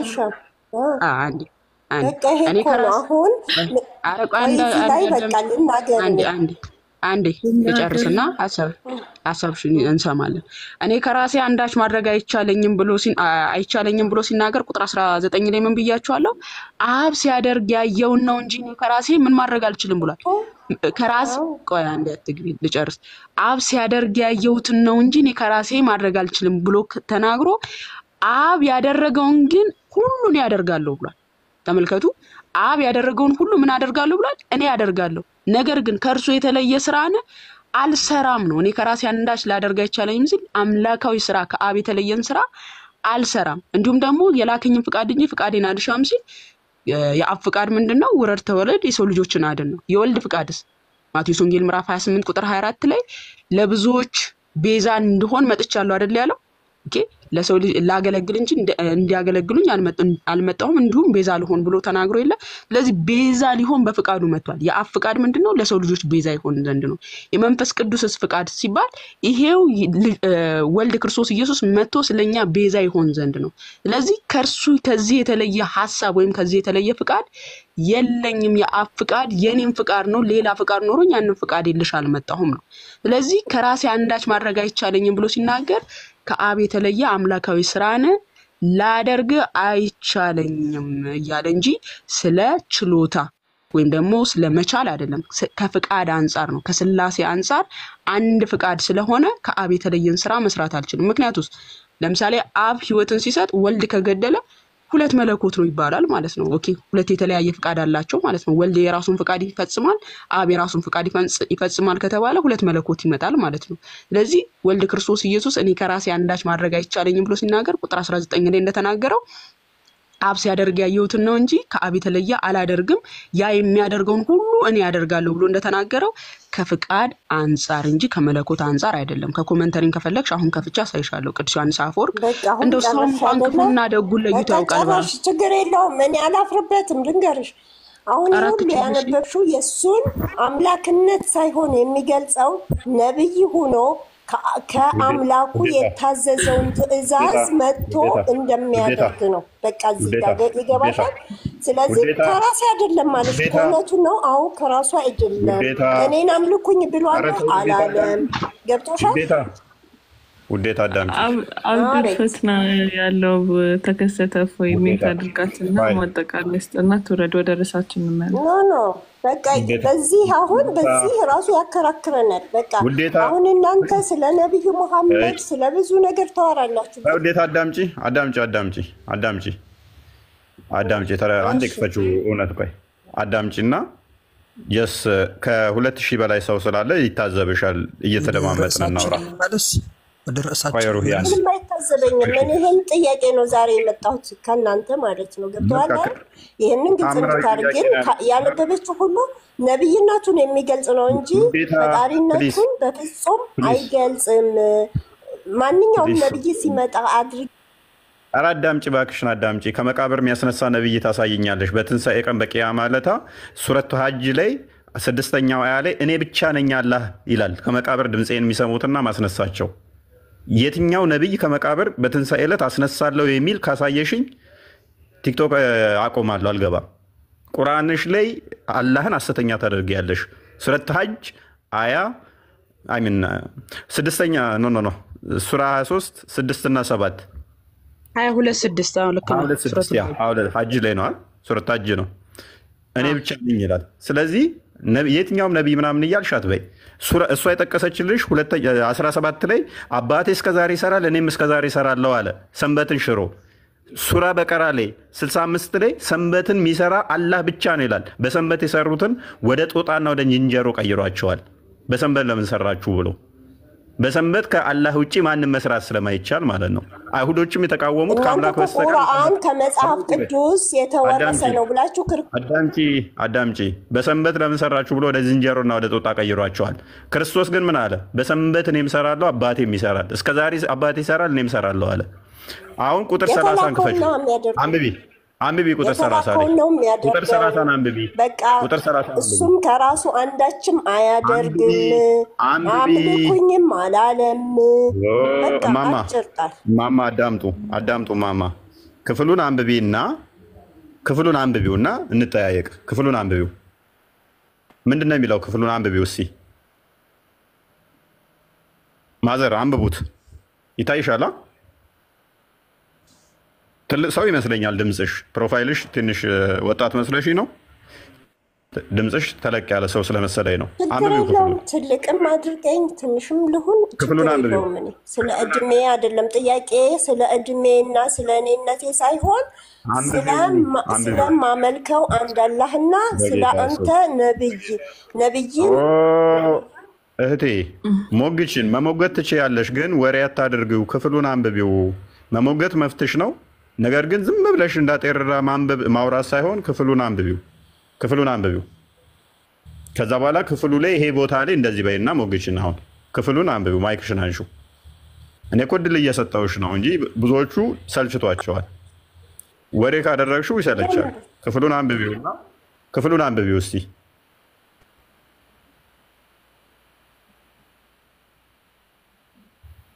የምኑን ክፍል ነው ማንበል ቁጥር 30 ስለሆነ ጥያቄሽ ክፍሉን አንብቢው እኔ ከራሴ ምን ይላል ከራሴ አንዳችም ላደርግ አልችልም እንደሰማሁ ፈርዳለሁ ፍርዴን ቅን ነው የላከኝን ፈቃድ እንጂ ፈቃዴን አልሻም በቃ 4 ነጥብ እኔ ከራሴ አላደርግም ፕሊስ እኔ አዳምጪ። እሺ ስለኔ የሚመሰክር ፕሊስ፣ ኧረ እባክሽ ሌላ ቦታ አትሂጂ። ቆይ እኔ ቁጥር 30 ስለራሴ ብቻ ብመሰክር አለህ እኮ በቃ ምስክሬ ምንድን ነው የሚለው? በቃ የሚመሰክርለት ከኋላ እንዳለ ነው። ገብቶሃል አይደለ? እዚህ ላይ ራስን መረዳት ይችላል። አዎ አዳምጪ። እዛ ውስጥ ደግሞ ስለ ምስክርነት ደግሞ ሄደን እንከራከር። ምክንያቱም አይሁዶች አንድ ሰው ምስክር አይቀበሉም፣ ሁለት ምስክር ነው የሚፈልጉት። እኔ ውሸተኛ ነኝ፣ እኔ ብናገር ስለ ራሴ ዋሻለሁ እያላቸው አይደለም። ስለ ራሱ ከየት እንደመጣው ስለ ራሱ ደግሞ ይነግራቸዋል። እኔ የምናገረው እውነት ነው ብሎ ይላቸዋል። ነገር ግን እነሱ በህጋቸው መሰረት ያን ሰው ኧረ እባክሽ አዳምጪ፣ እባክሽ ያለበት ምክንያት ምንድነው? እሱ ምስክርነቱ በህጋቸው መሰረት የአንድ ሰው ምስክርነት ስለማይቀበሉ ነው። ኤኒዌይስ አሁን እህቴ ልጠይቅሽ፣ የአባቱን ፍቃድ ነው አይደለም የሚያደርገው? አሁን ማይክሽን አንሺና ነው አይደለም በይ። የላከኝን ፍቃድ ነው ብሏል። የአባቱን ፍቃድ ነው የሚያደርገው አይደለም? ልንገርህ፣ የራስህን መጽሐፍ ከማጣመም በትክክል እኔም አማርኛ ነው የማነበው፣ አንተም አማርኛ ነው የምታነበው። ገብቶሃል አይደል? እኔ አንተም